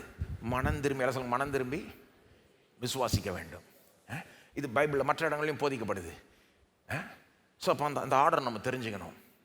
சில நேரம் அந்த ஆர்டரை இடக்கு முடக்கா பண்ணுவாங்க. சில நேரம் ஒரு காரியத்தை எடுத்து ரொம்ப அதை ரொம்ப சூப்பர் இன்டர்பிரிட்டேஷன்வாங்க.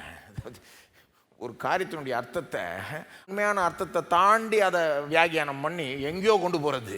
இந்த மனம் திரும்புதல்ன்ற வார்த்தையை வச்சுக்கிட்டு அப்படி பண்ணுவாங்க. மனம் திரும்புன்னு இருக்கு பத்தியா அப்படின்ட்டு என்ன பண்ணுவாங்க? அப்போ நீ மனம் திரும்பணும். இயேசுவை பற்றி சொல்லிட்டு மக்கள்கிட்ட என்ன சொல்லுவாங்க? அதுக்கப்புறம் இப்போ நீ கேட்டுட்ட, இயேசுவை பற்றி கேள்விப்பட்டுட்ட, உனக்காக பாடுபட்டு மரிச்சார், உயிரோடு இருக்கிற அவர் தான் ஆண்டவர், இப்போ நீ மனம் திரும்ப. அப்படின்னா என்னது? அப்புறம் அதை விளக்குவாங்க. நீ உன் பாவ வாழ்க்கையை விட்டு விடு, வேற விதமான வாழ்க்கையை வாழு, ஒரு 3 மாதம் வாழ்ந்து காமி பார்ப்போம், மனம் திரும்பி இருக்கிறான்னு பார்ப்போம். அதுக்கப்புறம் நம்மகிட்ட வா, ரிப்போர்ட் பண்ணு, பார்க்கலாம் உனக்கு ஞானஸ்தானம் எடுக்கிறதுக்கு தகுதி இருக்கான்னு. இப்போ என்ன பண்ணிட்டாங்க, இந்த மனம் திரும்புதல்ன்ற வார்த்தை எடுத்துட்டு மனம் திரும்பணும்ல, மனம் ரிப்பெண்ட் பண்ணணுமா. ஆங்கிலத்தில் பாருங்க, தமிழ்லையாவது நல்லா வந்திருக்கு மனம் திரும்புதல், ஆங்கிலத்தில் ரிப்பெண்ட். இந்த வார்த்தையை எடுத்துக்கிட்டு ஓவரா இன்டர்பிரட் பண்ணி, ரிப்பெண்ட்னா நீ இதை பண்ணணும் அதை பண்ணணும் எல்லா கண்டிஷனை போட்டு வாழ்க்கையை மாறணும் கம்ப்ளீட்டா, நீ 3 மாசம் வாழ்ந்து காமி 6 மாசம் வாழ்ந்து காமி. இதான் மனம் திரும்புதல் அர்த்தம். தமிழ்ல அழகா இருக்கு பாருங்க, மனம் திரும்புனா மனம் திரும்பு, அதான் வாழ்க்கை திரும்புன்னு கிடையாது. வாழ்க்கை திரும்புறதுக்கு டைம் ஆகும் சில நேரம். நம்ம எல்லாரும் ஒரு நம்முடைய பாதையில் போய்கிட்டு இருக்கோம், சுவிசேஷம் நமக்கு வருது, நம்ம பாட்டு என்னத்தையோ நோக்கி வாழ்ந்துக்கிட்டு இருக்கோம், கேள்விப்படுறோம் சத்தியத்தை இயேசுவை பற்றி கேள்விப்படுறப்போ நம்ம மனதில் ஸ்ட்ரைக் ஆகுது, இதுதான்ப்பா சத்தியம்னு. நம்ம மனசை மாற்றிக்கிறோம், இல்லை இதுதான் கரெக்டு, இதை தான் ஃபாலோ பண்ணணும், இவர் தான் உண்மையான தெய்வம், இவர் கொடுக்கறது தான் ரட்சிப்பு அப்படின்னு மனதில் ஒரு திருப்பம் தான் மனம் திரும்புதல். மனதில் திரும்பி கொண்டு என்ன பண்ணும், இந்த சுவிசேஷத்தை விசுவாசிக்க வேண்டும், இந்த இயேசுவை விசுவாசி. அப்போ மனதில் ஒரு மாற்றம், விசுவாசம் வந்து இருதயத்திலிருந்து செய்கிற ஒரு காரியம். வெறும் மனதளவில் செய்கிறது மட்டும் இல்லை, நம்முடைய இருதயத்தில் நம்புகிறோம். என்னன்னு ரோமர் 10 சொல்லுது இல்லையா, தேவன் இயேசுவை உயிர்த்தெழ வச்சார், உயிரோட எழுப்பினார் என்பது இருதயத்தில் விசுவாசிக்கிறோம். அப்புறம் அங்கே பவுல் சொல்றாரு, வாயை திறந்து அறிக்கை செய்கிறோம், இயேசுவே கர்த்தர் என்று ஆண்டவர் என்று. அப்போ என்ன ரெஸ்பான்ஸ் எதிர்பார்க்குறாரு, சிம்பிளா பாருங்க, மனதில் ஒரு திருப்பம் உண்டாகணும், மனசை மாற்றிக்கணும், இதுதான் சத்தியம் அப்படின்னு மனத அளவில் முடிவெடுத்து என்ன பண்ணுறோம், இருதயத்திலிருந்து விசுவாசிக்கிறோம், இயேசு தான் தெய்வம், இயேசு நம்முடைய பாவத்துக்காக தான் மரிச்சார், 3ஆம் நாள் உயிரோட எழும்பினார், அவர் இன்றைக்கு ஆண்டவர் என்று இருதயத்திலிருந்து விசுவாசி வாயை திறந்து இயேசுவே ஆண்டவர் என்று அறிக்கை செய்வதன் மூலமாக நம்முடைய வாழ்க்கையின் உரிமையை இயேசுவின் கையில் அப்படியே ஒப்படைக்கிறோம். என் வாழ்க்கைக்கான ரைட்ஸ் உரிமைகளை நான் உம்மண்ட கொடுத்துட்றேன் ஆண்டவர், எனக்கு வாழ தெரில, நீர் என்ன நடத்தும், நீரே என்னுடைய ஆண்டவர், நீரே என்னுடைய எஜமான். இதை தானே எதிர்பார்க்கிறாரு. நீ போய் 3 மாசம் வாழ்ந்து காமி அப்படின்னு நான் சொல்றாரு தேவன், அப்பதான் உன்னை ரட்சிப்பேன், அப்பதான் உன்னை மன்னிப்பேன்றாரா? அப்படியா சொல்றாரு? என்ன எதிர்பார்க்கிறாரு நம்மகிட்ட இருந்து சுவிசேஷத்தை கேட்கிறப்போ? மனசுல ஒரு முடிவெடு, இது கரெக்டா இல்லையான்னு மனதில் ஒரு திருப்பம் உண்டாகட்டும், இருதயத்திலிருந்து விசுவாசி, வாயினால் இயேசுவே ஆண்டவர் என்று அறிக்கை செய்தால் ரட்சிக்கப்படுவாய்.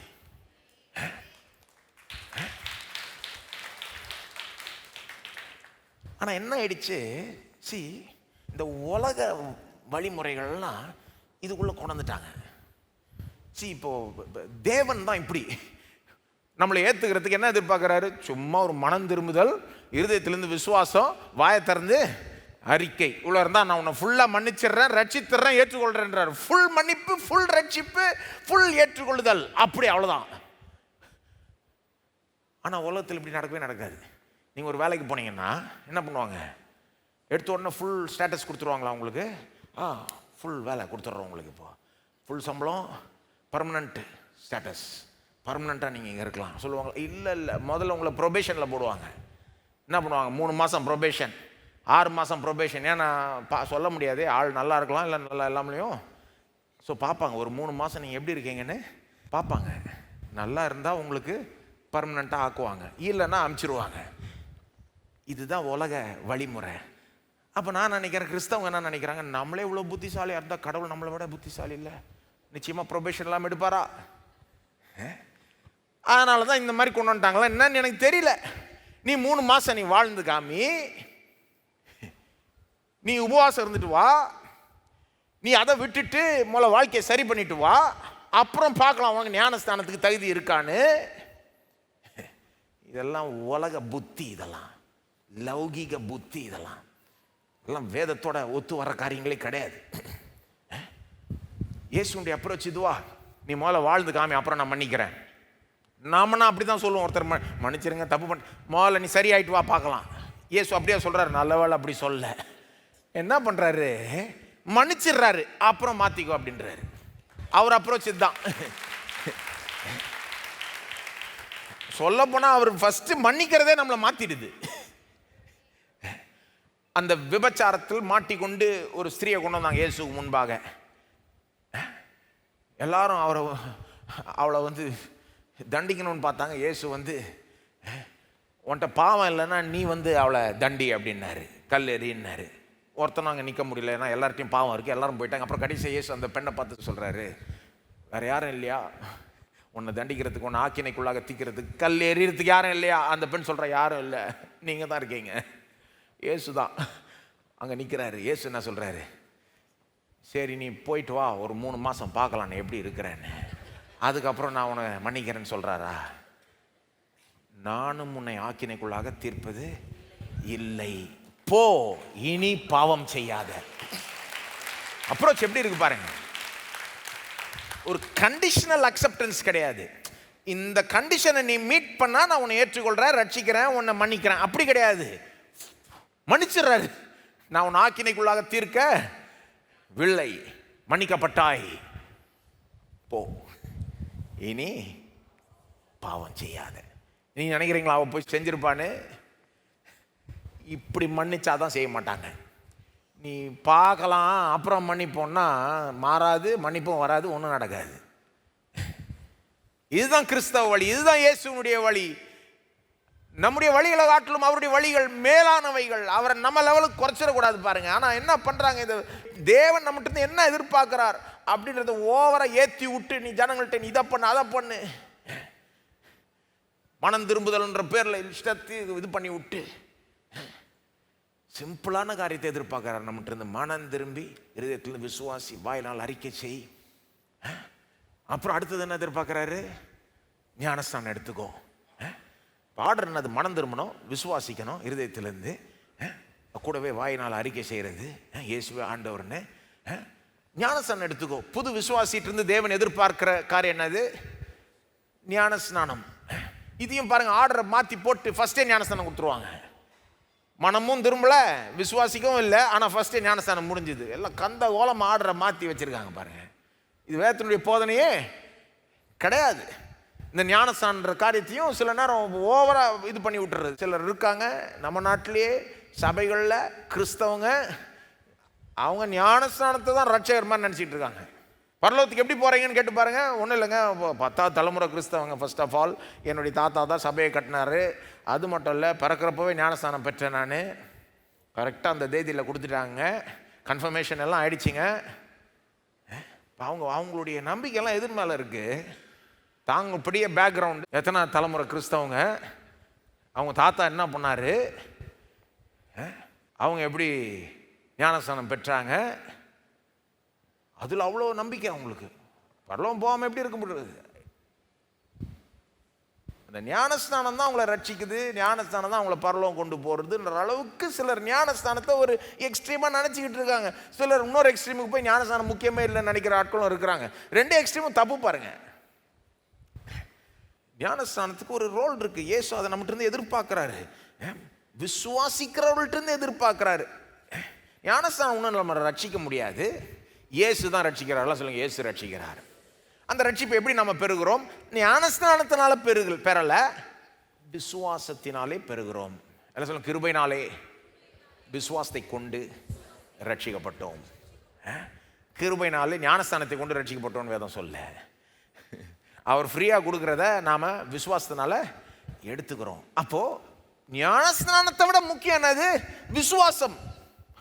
தலையில் ஆர்டரை மாற்றி இந்த வசனத்திலே பாருங்கள், ஞானஸ்தானத்தோட முக்கியம் வந்து சிலர் இந்த வசனத்தை காமிச்சிக்கிட்டு ஞானஸ்தானத்தை விசுவாசத்துக்கு அதை விட அதிக முக்கியத்துவத்தை கொடுத்துட்டு இருப்பாங்க. 16ஆம் வசனம் பாருங்கள், விசுவாசம் உள்ளவனாகி ஞானஸ்நானம் பெற்றவன் ரட்சிக்கப்படுவான் சொல்லுவாங்க. பாருங்க, ஞானஸ்நானம் பெற்றவன் ரட்சிக்கப்படுவான்.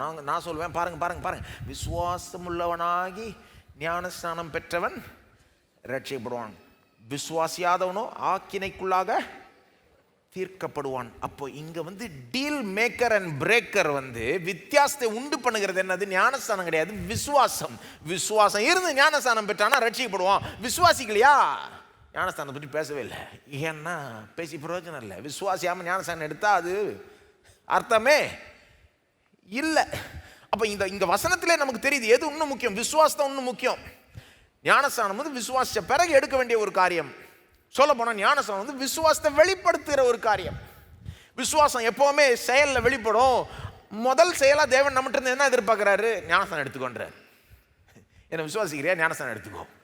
ஒரு விசுவாசிக்கிட்ட இருந்து தேவன் எதிர்பார்க்கிற முதல் காரியம் என்னங்க?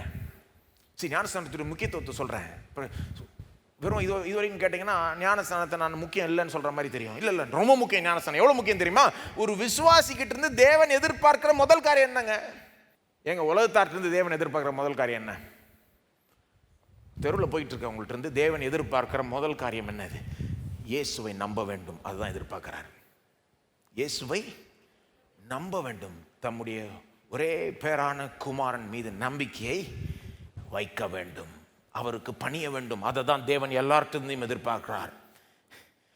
ஓகே, இயேசுவை நம்பியாச்சு, அவர்கிட்ட வாழ்க்கையை ஒப்படைச்சாச்சு, அவரை ஆண்டவராக பின்பற்ற தொடங்கியாச்சுன்னா அப்படிப்பட்டவர்கிட்ட தேவன் ஃபர்ஸ்ட் என்ன எதிர்பார்க்கிறார்? விசுவாசிக்கிட்டு இருந்து தேவன் என்ன எதிர்பார்க்கிறாருன்னு கேட்டிங்கன்னா நான் சொல்லுவேன், ஞானஸ்நானம் எடுத்துக்கோன்னு எதிர்பார்க்கிறாரு.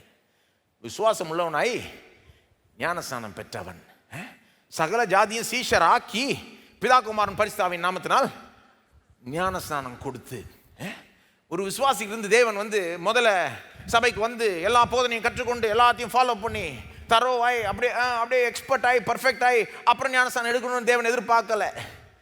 விசுவாசியாச்சா? இயேசுவை பின்பற்றுறா? வாழ்நாள் முழுதும் இயேசுவை பின்பற்ற ரெடியா? அப்போ அவங்கள ஞானஸ்நானம் எடுத்துக்க சொல்கிறாரு. அப்படிதான் வேதத்தினுடைய போதனை வருது. நீங்கள் இயேசு சொல்கிற ஆர்டரை பாருங்கள். சகல ஜாதியும் சீஷராக்கி மத்தேயுல ஞானஸ்நானம் கொடுத்து அப்புறம் அவங்களுக்கு உபதேசம் பண்ணுங்க. அப்புறம் அவங்களுக்கு கற்றுக்க வேண்டியது நிறைய இருக்குது. ஆனால் அதை ஞானஸ்நானம் எடுத்த பிறகு கற்றுக்கலாம். ஞானஸ்நானம் எடுக்கிறதுக்கு பெரிய குவாலிஃபிகேஷன் ஒன்றும் தேவையில்லை. என்ன குவாலிஃபிகேஷன்? இயேசுவை நம்ப வேண்டும். இயேசு ஆண்டவரா ரட்சகரா ஏற்றுக்கொண்டிருக்க வேண்டும். இயேசுவே நான் வாழ்நாள் முழுவதும் பின்பற்றுவேன் தீர்மானம் எடுத்திருக்க வேண்டும். அவ்வளோதான் குவாலிஃபிகேஷன். பர்ஃபெக்டாக ஆள் ஆகணும் இப்படிலாம் சொல்லி வச்சுட்டாங்க பாருங்க.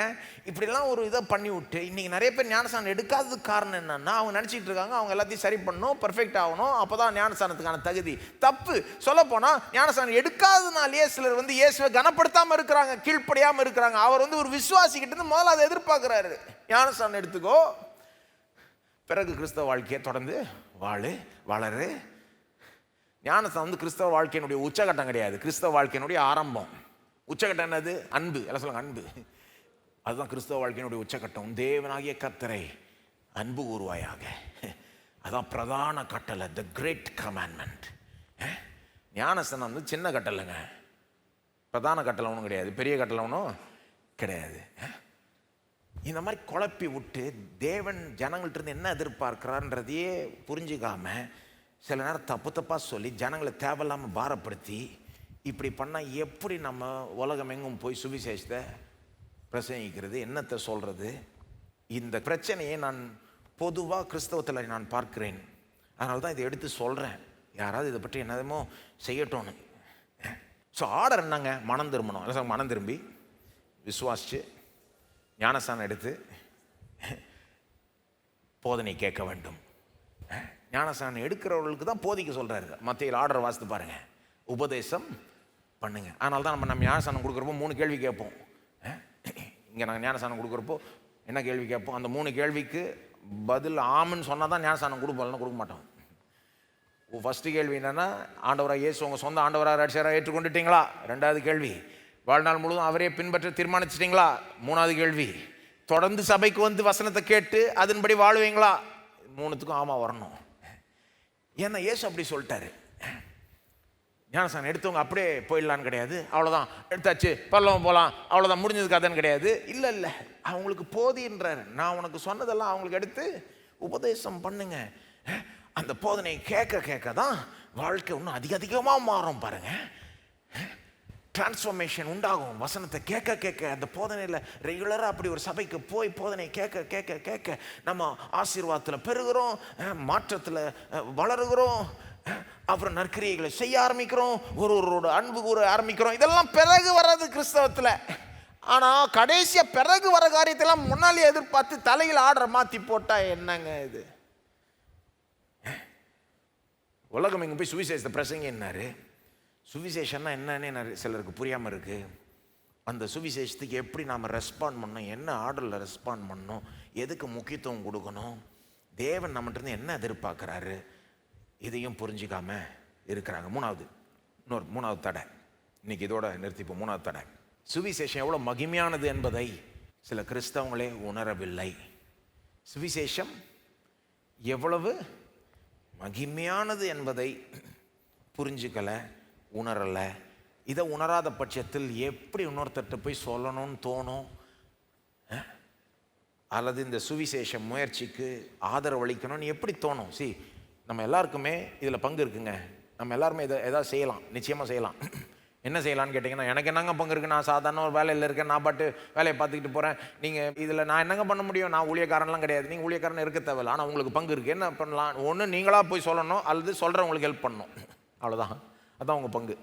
ஒன்று நீங்களாக போய் சொல்லணும், இல்லைன்னா சொல்கிறவங்களுக்கு ஹெல்ப் பண்ணணும். இப்போ இந்த சபைக்கு நீங்கள் வரீங்க, இந்த சபைக்கு கொடுக்குறீங்கன்னா இங்கேருந்து சுவிசேஷம் போகுது, பல இடங்களுக்கு போகுது. அந்த ஒரு முயற்சிக்கு நீங்கள் ஏற்கனவே ஹெல்ப் பண்ணிக்கிட்டு தான் இருக்கீங்க, தெரிஞ்சோ தெரியாமலையோ. இப்போ எல்லாருக்கும் பங்கு இருக்குது.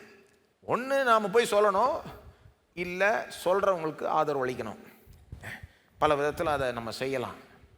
நேரத்தை கொண்டு, காலத்தை கொண்டு, ஜபத்தை கொண்டு, பணத்தை கொண்டு நாம் மற்றவர்களுக்கு ஹெல்ப் பண்ணலாம், போகிற மற்றவர்களுக்கு ஹெல்ப் பண்ணலாம்.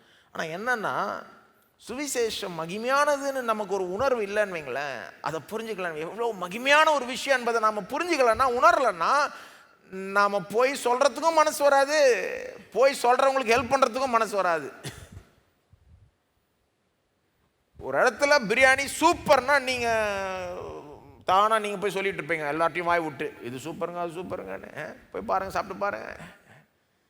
ஆனால் நல்லா இல்லைன்னா குவைட்டாக விட்டுருவீங்க. ஏதோ பரவாயில்லன்னா கூட சொல்ல மாட்டீங்க. சொல்லுவீங்களா? இங்கே போய் சாப்பிட்டு பாருங்க, இது கொஞ்சம் பரவாயில்ல, தேவையில்லான்னு சொல்லுவீங்களா? சொல்லவே மாட்டீங்க. நீங்கள் சொல்லணும்னா அது உங்களுக்கு அது ரொம்ப நல்லா தெரியணும். இப்போ அப்படி தான் பாருங்கள். இது ரொம்ப நமக்கே ரொம்ப நல்லா தெரியலன்னா, கிறிஸ்தவர்களுக்கு பொதுவாக சொல்கிறேன் பாருங்கள், உங்களை சொல்ல பொதுவாக கிறிஸ்தவர்களுக்கு இது ரொம்ப சூப்பராக தெரியலன்னா அப்போ எதுக்கு போய் சொல்லுவாங்க? அல்லது சொல்கிற மற்றவர்களுக்கு எதுக்கு உதவி செய்வாங்க? அந்த ஒரு நிலையில் நிறைய கிறிஸ்தவங்க இருக்காங்க இன்னைக்கு. ஏன் அப்படி இருக்காங்கன்னா, இது எவ்வளோ ஒரு மகிமையான விஷயம்னு அவங்களுக்கு சொல்லப்படலை, போதிக்கப்படலை, பிரசங்கிக்கப்படலை, பிரசங்கியார்கள் சொல்லலை. ஏன் அவங்க சொல்லணும்னா அவங்க புரியல, அவங்களுக்கு புரிஞ்சுக்கல, அவங்களே உணரல. உதாரணம் கொடுக்குறேன், சில உதாரணம் கொடுக்குறேன். சுவிசேஷம் வந்து எவ்வளோ மகிமையான ஒரு காரியம். The glory of the gospel. ஒன்றும் இல்லைங்க, ஒரு இருக்கிறதுலே அடிப்படை இந்த சுவிசேஷத்தில் சொல்லப்படுகிற இருக்கிறதுலே அடிப்படை ஆசீர்வாதத்தை எடுத்துக்கோங்க, பாவ மன்னிப்பு. இந்த சுவிசேஷம் என்ன சொல்லுது? இயேசு ஆண்டவராக, இயேசு கடவுளாகி, இயேசு மனுஷன் அந்த பூமிக்கு வந்து நமக்காக நாம் வாழ வேண்டிய வாழ்க்கையை வாழ்ந்து பர்ஃபெக்டாக, நாம் மரிக்க வேண்டிய மரணத்தையும் நமக்காக எடுத்துக்கொண்டு நம்ம பாவத்தை சுமந்து பாவத்துக்கான விலையை செலுத்தி மரித்து 3ஆம் நாள் உயிரோட எழும்பினார். அவர் உயிரோட எழும்பினது என்ன காண்பிக்குது? நம்ம பாவம் மன்னிக்கப்பட்டுருச்சு, பாவத்துக்கான விலை செலுத்தப்பட்டுருச்சு. இப்போ அவரை நம்பினா போதும், நம்முடைய எல்லாம் பாவம் மன்னிக்கப்பட்டுடலாம் அப்படின்னு சொல்லுது இந்த சுவிசேஷம். இதை எத்தனை பேர் கேட்டாங்கன்னு தெரியல எனக்கு. பொதுவாக சொல்கிறேன், கிறிஸ்தவர்களே சொல்கிறேன், எத்தனை பேர் இதை கேட்க வேண்டிய விதத்தில் கேட்டாங்கன்னு தெரியல. ஏன்னா நான் நினைக்கிறேன் நிறைய கிறிஸ்தவங்களே இந்த பாவ மன்னிப்பை கூட ஃபுல்லாக ருசிக்காமல் வாழ்ந்துக்கிட்டு இருக்கிறாங்க. இந்த பழைய பாவ பாரத்தோடையே வாழ்ந்துக்கிட்டு இருக்கிறாங்க. கேட்டிங்கன்னா கிறிஸ்தவன்னு சொல்கிறாங்க, கேட்டிங்கன்னா இயேசுவை நம்புறேன்றாங்க. ஆமாம், இயேசு மரிச்சார் நம்புறீங்களா? நம்புகிறேன். உங்கள் பாவத்துக்காக மரிச்சாரா? நம்புகிறேங்க. நம்புகிறேங்க. உயிரோடு எழுப்பினாரா? நம்புகிறேங்க. ஆனால் பழைய பாவ பாரத்தோடையே வாழ்ந்துக்கிட்டு இருக்கிறாங்க, அந்த குற்ற உணர்வோடையே வாழ்ந்துக்கிட்டு இருக்கிறாங்க. ஏதோ மன்னிக்கப்படாத ஒரு கூட்டம் மாதிரி வாழ்ந்துக்கிட்டு இருக்கிறாங்க. சில கிறிஸ்தவர்கள் அப்படி தானே இருக்கிறாங்க. ஏங்க அப்போ பாவம் மன்னிப்பை கூட அவங்க ருசிக்க வேண்டிய விதத்தில் ருசிக்கலைன்னா இந்த சுவிசேஷத்தை எப்படி மேன்மையாக நினைப்பாங்க, எப்படி மகிமையாக நினைப்பாங்க? ஏன் அவங்க ருசிக்கலை? நான் நினைக்கிறேன் அவங்களுக்கு அது சொல்லப்படலை. அதை சொல்கிறத விட்டு வெறும் குற்றப்படுத்தியே, நீ வாழ்ந்தியா, நீ செஞ்சியா, நீ ஏன் நீ மாறல, நீ இப்படியே சொல்லிட்டு இருக்கிறப்போ என்ன ஆயிடுது? தேவன் கொடுக்குற அடிப்படை ஆசீர்வாதம் அதுவே ரொம்ப சூப்பர். இந்த பாவ மன்னிப்பை நம்ம அடிப்படை ஆசீர்வாதம் சொல்கிறோம், அதுவே எவ்வளோ சூப்பருங்க. வேற யாருக்கு இந்த உலகத்தில் கடந்த எல்லா பாவத்தையும் மன்னிச்சிடுறேன் போன்னு வேற யாருங்க சொல்லுவா? நீ ஒன்றுமே செய்ய தேவையில்ல, இயேசுவை நம்பு. இயேசுவை நம்பினா போதும். இயேசு உனக்காக உன் பாவத்தை கல்வாரி சிலுவையில் சுமந்து தீர்த்தார் என்று நம்பு, அது போதும்னு.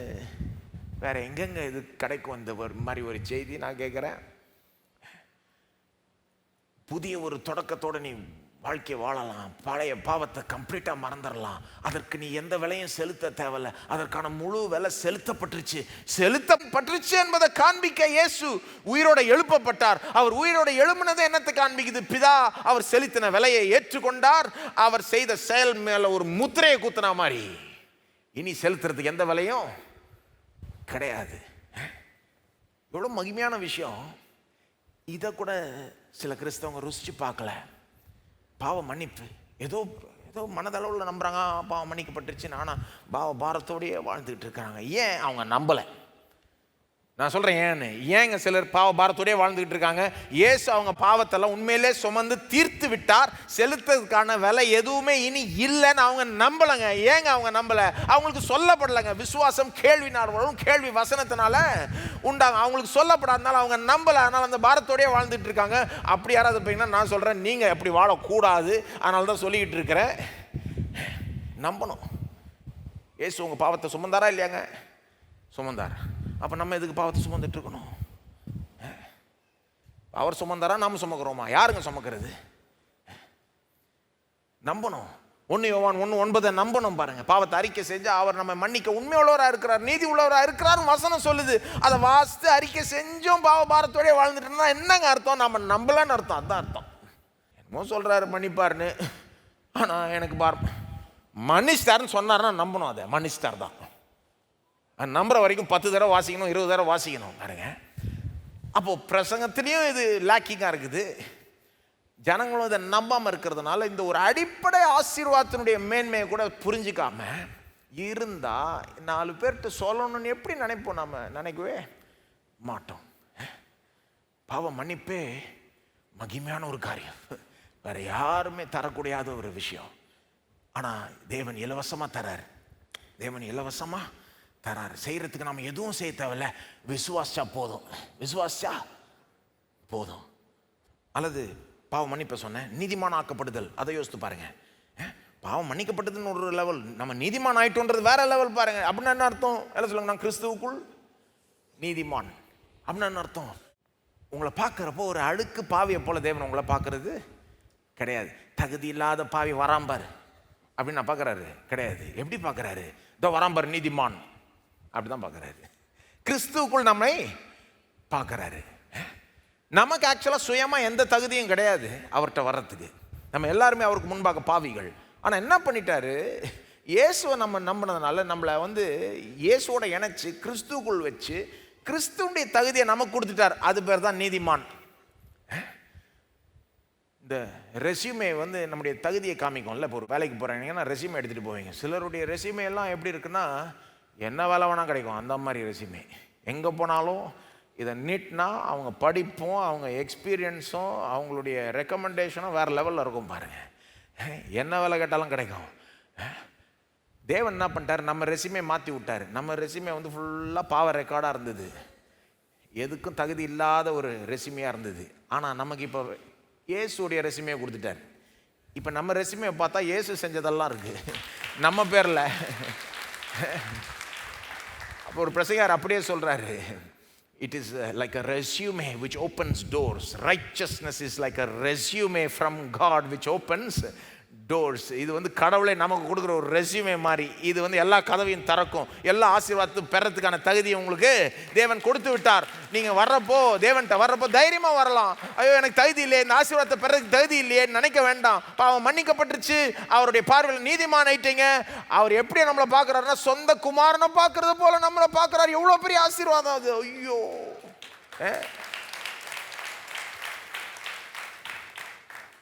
நம்மளை முழுமையாக ஏற்றுக்கொள்றார்.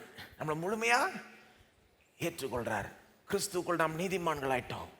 இதெல்லாம் எவ்வளோ பெரிய ஆசீர்வாதம். தேவனிடத்தில் சமாதானம் பெற்றோம். எல்லாம் சொல்லுங்க, தேவனிடத்தில் சமாதானம் பெற்றோம். ரோமர் 4:25 வாசித்தீங்கன்னா, அப்படியே ரோமர் 5:2 வரைக்கும் வாசித்தீங்கன்னா, என்னென்ன ஆவிக்குரிய ஆசீர்வாதம் பெற்றிருக்கோம் அப்படியே சொல்லிட்டே வர்றாரு பவுல்.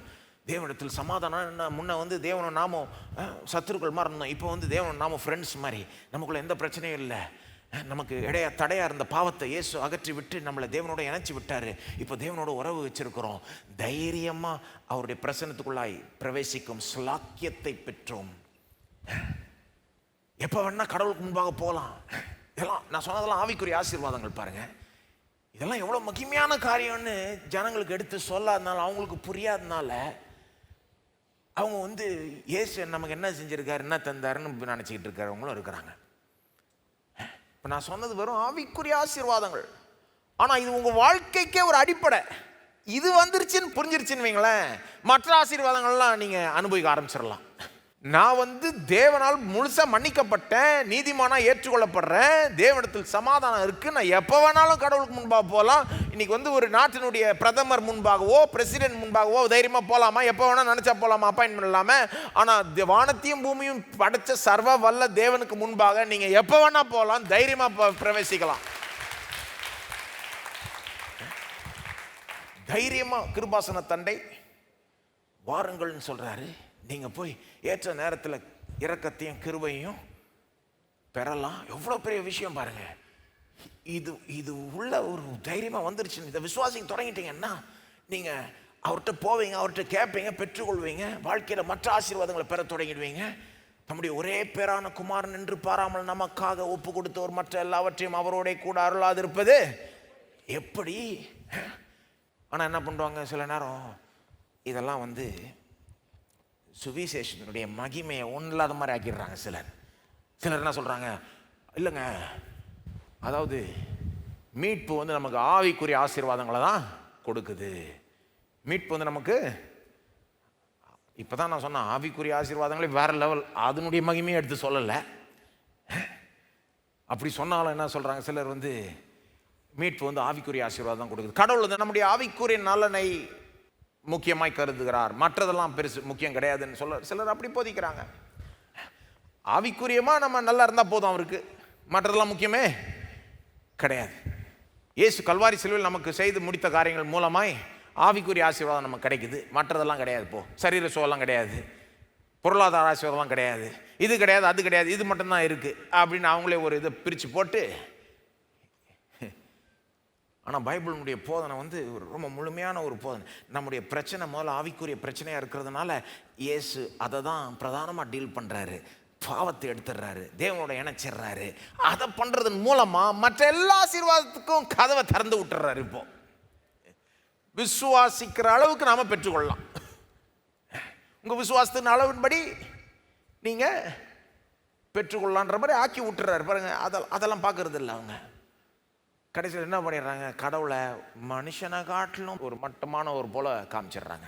உங்களுக்கு பிள்ளைகள் இருந்தால் நீங்கள் உங்கள் பிள்ளைகளுக்கு என்ன விரும்புவீங்க? எல்லா விதமான ஆசீர்வாதமும் போய் சேரணும்னு தானே விரும்புவீங்க. எல்லா விதத்துலையும் அவங்க நல்லா இருக்கணும்னு தான் விரும்புவீங்க. இல்லைன்னா நீங்கள் என்ன சொல்லுவீங்க, இல்லை அவங்க நல்ல கேரக்டர் இருந்தால் போதுங்க எனக்கு அப்படின்னு சொல்லுவீங்களா? நல்ல ஒரு டீசெண்டான ஒரு உண்மையான ஒரு ஆளாக இருந்தால் போதுங்க, நல்லா படிக்கலைன்னா பரவாயில்லைங்க, நல்ல வேலை கிடைக்கலன்னா பரவாயில்ல, தெருவில் பிச்சை எடுத்தால் கூட பரவாயில்ல, அதெல்லாம் உள்ள நல்ல ஆளாக இருந்தால் போதுங்க சொல்லுவீங்களா? சொல்ல மாட்டீங்க. ஆனால் என்ன சொல்கிறாங்க, கடவுள் நம்மளுக்கு ஆவிக்குரிய நலனை தான் விரும்புகிறாராம். மற்றது எப்படி இருக்கிறோன்னு அவருக்கு அக்கறையே இல்லையா? எப்படி இது உண்மையாக இருக்கலாம்? நம்ம எப்படி நம்ம பிள்ளைகளுக்கு எல்லா விதமான நன்மையும் உண்டாகணும்னு நினைக்கிறோமோ அதை விட கோடி மடங்காக நினைக்கிறவர், சித்தம் கொள்கிறவர் தேவன். அதற்காக தான் இவ்வளோ செய்திருக்கிறார், தொடர்ந்து செய்கிறார், வசனத்தை கொடுத்துருக்கிறார், விசுவாசின்றார், நான் கூட இருக்கிறேன், நீ என்ன வேணுமோ தைரியமாக என் பிரச்சனத்தை கேளு, குமாரனே கொடுத்தேன்னா மற்றது கொடுக்க மாட்டேன்னா, இதெல்லாம் எதுக்கு இருக்கு வசனத்தில்? ஆனால் சுவிசேஷத்தினுடைய மகிமையை பாருங்கள். எப்போவுமே கிறிஸ்தவங்களை சொல்கிறேன் நான், மட்டன் தட்டி அதை ஒன்றும் இல்லாமல் ஆக்கிட்டு அதில் இருக்கிற மகிமையெல்லாம் ட்ரெயின் அவுட் பண்ணிகிட்டு இருக்கிறாங்க. ஒன்றும் இல்லை அது மாதிரி இல்லை, இதில் இது இல்லை, போ ஏசு நம்புறதுனால இது கிடைக்கும்னு நினச்சிக்காது, இதெல்லாம் கிடைக்காது, போ இது கிடைக்கும், இது கிடைக்காது. இதெல்லாம் மாறணுங்க. அப்போ தான் இயேசு சொன்ன இந்த கட்டளை நிறைவேறும். பாருங்க, நான் பொதுவாக பேசி கொண்டிருக்கிறேன், பொதுவாக கிறிஸ்தவத்தை பற்றி, கிறிஸ்தவ போதனைகளை பற்றி பொதுவாக பேசி கொண்டிருக்கிறேன். நீங்கள் ஒரு விதமாக போதிக்கப்பட்டீங்கன்றதுனால எல்லாருக்கும் இந்த பாக்கியம் கிடைச்சதுன்னு நினச்சிக்க கூடாது. நீங்கள் நிறைய பேர் இன்னும் சத்தியத்தின் வெளிச்சத்துக்குள்ளாக வராமல் இருக்கிறாங்க. நம்ம அவர்களுக்காக ஜெபிக்க வேண்டும். இப்போ நம்ம இதெல்லாம் எடுத்து சொன்னதே அவங்களுக்கு பிடிக்காது, ஆனால் அதுக்கு நான் நிறுத்த முடியாது. சுவிசேஷம் ரொம்ப மகிமையானது, நான் சொல்லி தான் ஆகணும். அதை நீங்கள் அனுபவித்து பார்க்கணும். அனுபவித்து பார்க்க உங்களுக்கு சொல்லாமல் இருக்க முடியாது மற்றவர்கள்ட்ட. இந்த ஒரு முயற்சியை சப்போர்ட் பண்ணாமல் இருக்க முடியாது. பரிதாபத்தினால ஜனங்க ரொம்ப சப்போர்ட் பண்ண மாட்டாங்க. இது மகிமையான ஒரு காரியம்னு ஜனங்க புரிஞ்சுக்கலன்னா, ருசிச்சு பார்க்கலன்னா, அனுபவிக்கலன்னா பெருசாக ஒன்றும் இதுக்கு சப்போர்ட் பண்ண மாட்டாங்க. எப்படி சப்போர்ட் பண்ணுவாங்க? ஒரு பிச்சை எடுக்கிறவருக்கு கொடுக்குற மாதிரி கொடுப்பாங்க. அதான் உண்மை. பரிதாபத்தில் ஜனங்க செய்வாங்க, ஆனால் எவ்வளோ செய்வாங்க? கொஞ்சம் தான் செய்வாங்க. நிறைய செய்யணும்னா இது சூப்பர்ன்ற ஒரு உணர்வு வரணும், அதை ருசிச்சு பார்க்கணும், அதனால பயனடையணும். அப்போதான் இந்த முயற்சிக்கு நிறைய அவங்க இறங்கி செய்வாங்க. இதை ஏன் உங்கள்கிட்ட சொல்கிறேன்னா, இதை பற்றி நீங்கள் புரிஞ்சுக்கணும். இது பாருங்கள், நீங்கள் இந்த சபையில் இந்த மாதிரி காரியங்கள் ரொம்ப நாள் போதிக்கப்பட்டவங்க நீங்கள். ஆனால் யாருக்கு அதிகம் கொடுக்கப்படுதோ அவர்கள்ட்ட அதிகமாய் எதிர்பார்க்கப்படுது. அப்போ நீங்கள் தேவனிடத்தில் நீங்கள் ஜெபம் பண்ணி கேளுங்க, தேவன் உங்களை என்ன செய்யணும்னு விரும்புகிறாரு. நான் சொன்னது போல் ரொம்ப சிம்பிள் தான். என்ன செய்யணும்னு அப்படியே தலை சொரிஞ்சிக்கிட்டு இருக்க தேவையில்லை. ஒன்று நாமளாக போகணும், இல்லைனா போகிறவங்களுக்கு சப்போர்ட் பண்ணணும். அவ்வளோதான் விஷயம். இதில் பேசிக்கலி செய்யணும்னு முடிவு எடுத்துட்டா அதுதான். ஆனால் அது என்ன குறிப்பாக செய்யணுன்றதை குறித்து நீங்கள் ஜெபம் பண்ணலாம். இப்போ நான் சொன்ன சேலஞ்சஸ்க்கெலாம் ஜெபம் பண்ணலாம். அடுத்த வாரம் தொடர்ந்து இன்னும் கொஞ்சம் சில சேலஞ்சஸை சொல்கிறேன். இதெல்லாம் பெரிய அளவில் தேவன் சபைகள் மத்தியில், கிறிஸ்தவத்தின் மத்தியில் மாற்றத்தை கொண்டு வரணும். வெறும் ஒரு சபையில் மாற்றம் வந்தால் பத்தாது நான் நினைக்கிறேன். நிறைய இடத்துல மாற்றம் வரணும், கொண்டு தான் இருக்குது. இன்னும் கொஞ்சம் வரணும்னு நாம ஜெபிக்கலாம். இங்கேருந்து போகிற போதனையே எவ்வளோ பேரை மாற்றிருக்குது. ஆனால் இன்னும் நடக்கட்டும், இன்னும் ஏன்னா வேலை ரொம்ப நிறையா இருக்குது. The harvest is plenty, the laborers are few. அறுவடை மிகுதி, வேலையாட்களோ கொஞ்சம். அறுவடையின் ஆண்டவருக்கு ஜெபிங்கன்றார் இயேசு, வேலையாட்கள் அவர் அனுப்பும்படி. ஆகவே நம்ம ஜெபிப்போம், எழுந்து நிற்போம். ஒருவேளை நீங்கள் இந்த சுவிசேஷத்தில் இன்னும் பயனடையணும், ருசிச்சு பார்க்கணும் அப்படின்னு யோசித்தீங்கன்னா ஒன்றும் இல்லை, நீங்கள் இன்னும் நம்பினாலே போதும், ருசிக்க ஆரம்பிச்சிடுவீங்க. இப்போ நம்ம சொன்ன காரியங்களை நீங்கள் விசுவாசிங்கனாலே போதும். அதுவும் சுவிசேஷத்தினுடைய ஒரு மகிமைன்னு சொல்லலாம். வேறு எந்த ஒரு மதத்துலேயோ மார்க்கத்துலேயோ கொள்கையிலையோ இப்படி சொல்ல மாட்டாங்க. நீங்கள் அதை பெற்றுக்கொள்றதுக்கு ஒன்றும் செய்ய தேவையில்லைங்க, நம்பினா போதும், பெற்றுக்கொள்ளலாம். அதுதான், இயேசுவை நம்பினா போதும், பாவ மன்னிப்பிலிருந்து எல்லா விதமான ஆசீர்வாதத்தையும் கொஞ்சம் கொஞ்சமாக அப்படியே பெற்றுக்கொள்ளலாம். ஆகவே நீங்கள் ருசிக்கணும்னு நினச்சிங்கன்னா நம்புங்க, மற்றவர்கள் இந்த காரியத்துக்காக ஜெபிங்க. தேவனே, சுவிசேஷத்தை குறித்த வெளிச்சத்தை நீர் தாரும், கிறிஸ்தவர்களுக்கு தாரும், பிரசங்கியார்களுக்கு தாரும். சுவிசேஷன்னா என்ன, இதுக்கு நாம் எப்படி ரெஸ்பாண்ட் பண்ண, மறு உத்தரவு கொடுக்கணும், இந்த காரியத்தை குறித்த வெளிச்சம், எல்லாத்த விட சுவிசேஷம் எவ்வளோ மகிமையானது என்பதை பிரசங்கியார்கள் ருசித்து பார்க்கட்டும். இதை எடுத்து ஜனங்களுக்கு பரவலாக போதிக்கட்டும், ஜனங்க ருசித்து பார்க்கட்டும். அந்த ஒரு அனுபவத்திலிருந்து ஜனங்க உலகமெங்கும் போய் தொடர்ந்து நாம் இந்த சுவிசேஷத்தை பிரசங்கிக்க எங்களை நடத்தும், பயன்படுத்த ஆண்டவரே. என்ன ஜெபிக்கலாம். ஸ்தோத்திரம் ஆண்டவரே, ஸ்தோத்திரம். எங்கள் சபையை பயன்படுத்தி வர்றதுக்காக நன்றி ஆண்டவரே. தேவனுடைய சுவிசேஷனுடைய மேன்மை மகிமையை எங்களுக்கு நீர் காண்பித்து வருகிறதுக்காக நன்றி. ஏற்கனவே காண்பிச்சதுக்காக நன்றி. நாங்கள் எவ்வளோ பாக்கியவான்கள் என்பதை நினைவுபடுத்தும். இந்த காரியங்களை லேசாக எடுத்துக்காதபடிக்கு ஆண்டவரை எங்களுக்குள்ளாக நீர் கிரியை செய்யும். நீர் எவ்வளோ கொடுத்துருக்கிறீர், எவ்வளோ பாக்கியம் பெற்ற மக்கள் நாங்கள். எப்பேற்பட்ட சத்தியங்களை கேட்கிறோம். ஸ்தோத்திரம் ஆண்டவரே. இதை வைத்துக்கொண்டு நாங்கள் என்ன செய்ய வேண்டும்? இந்த சுவிசேஷத்தை பரப்புற இந்த முயற்சியில் இன்னும் என்ன செய்யலாம்? மற்ற கிறிஸ்தவர்களுக்கு இந்த சுவிசேஷம் புரியறதுக்கு நாங்கள் என்ன செய்யலாம், இன்னும் வேற என்ன செய்யலாம் என்பதை தொடர்ந்து எங்களுக்கு காண்பியும், நடத்தும், அதில் எங்களை பயன்படுத்தும். சபையாக எங்களை பயன்படுத்தும் ஆண்டவரே. தனிப்பட்ட நபர்களை எழுப்பும் ஆண்டவரே. ஸ்தோத்திரம் ஆண்டவரே. ஸ்தோத்தரிக்கிறோம், ஸ்தோத்தரிக்கிறோம், ஸ்தோத்திரி. இதனுடைய மேன்மை ஒருவேளை யாருக்காவது இன்னைக்கு புரியலன்னா, இங்கே இருக்கிறவர்களோ தூரத்தில் பார்த்து கொண்டிருக்கிறவர்களோ அதை நீர் ருசிக்க வையும். அவர்களுக்கு பாவ மன்னிப்பை இன்றைக்கே பெற உதவி செய்ய ஆண்டவரே. உம்மை நம்பினா போதும், நீர் அவர்களுக்காக பாவத்தை சுமந்து தீர்த்தீர் என்று நம்பினால் போதும், அவர்கள் பாவம் மன்னிக்கப்படலாம். எல்லா சாபத்தையும் சுமந்து தீர்த்தீர் என்று நம்பினால் போதும், ஆசீர்வதிக்கப்படலாம். நம்ப உதவி செய்யும், நடத்த ஆண்டவரே, ஆசீர்வதியும், தொடர்ந்து சத்தியத்துக்குள்ளாக நடத்தும். இயேசு நாமத்தில் ஜெபிக்கிறோம், ஆமென். நம்முடைய கர்த்தராகிய இயேசு கிறிஸ்துவுடைய கிருபையும் பிதாவாகிய தேவனுடைய அன்பும் பரிசுத்த ஆவியானவருடைய ஐக்கியமும் நம்மோடு இன்றைக்கும் என்றைக்கும் இருப்பதாக, ஆமென்.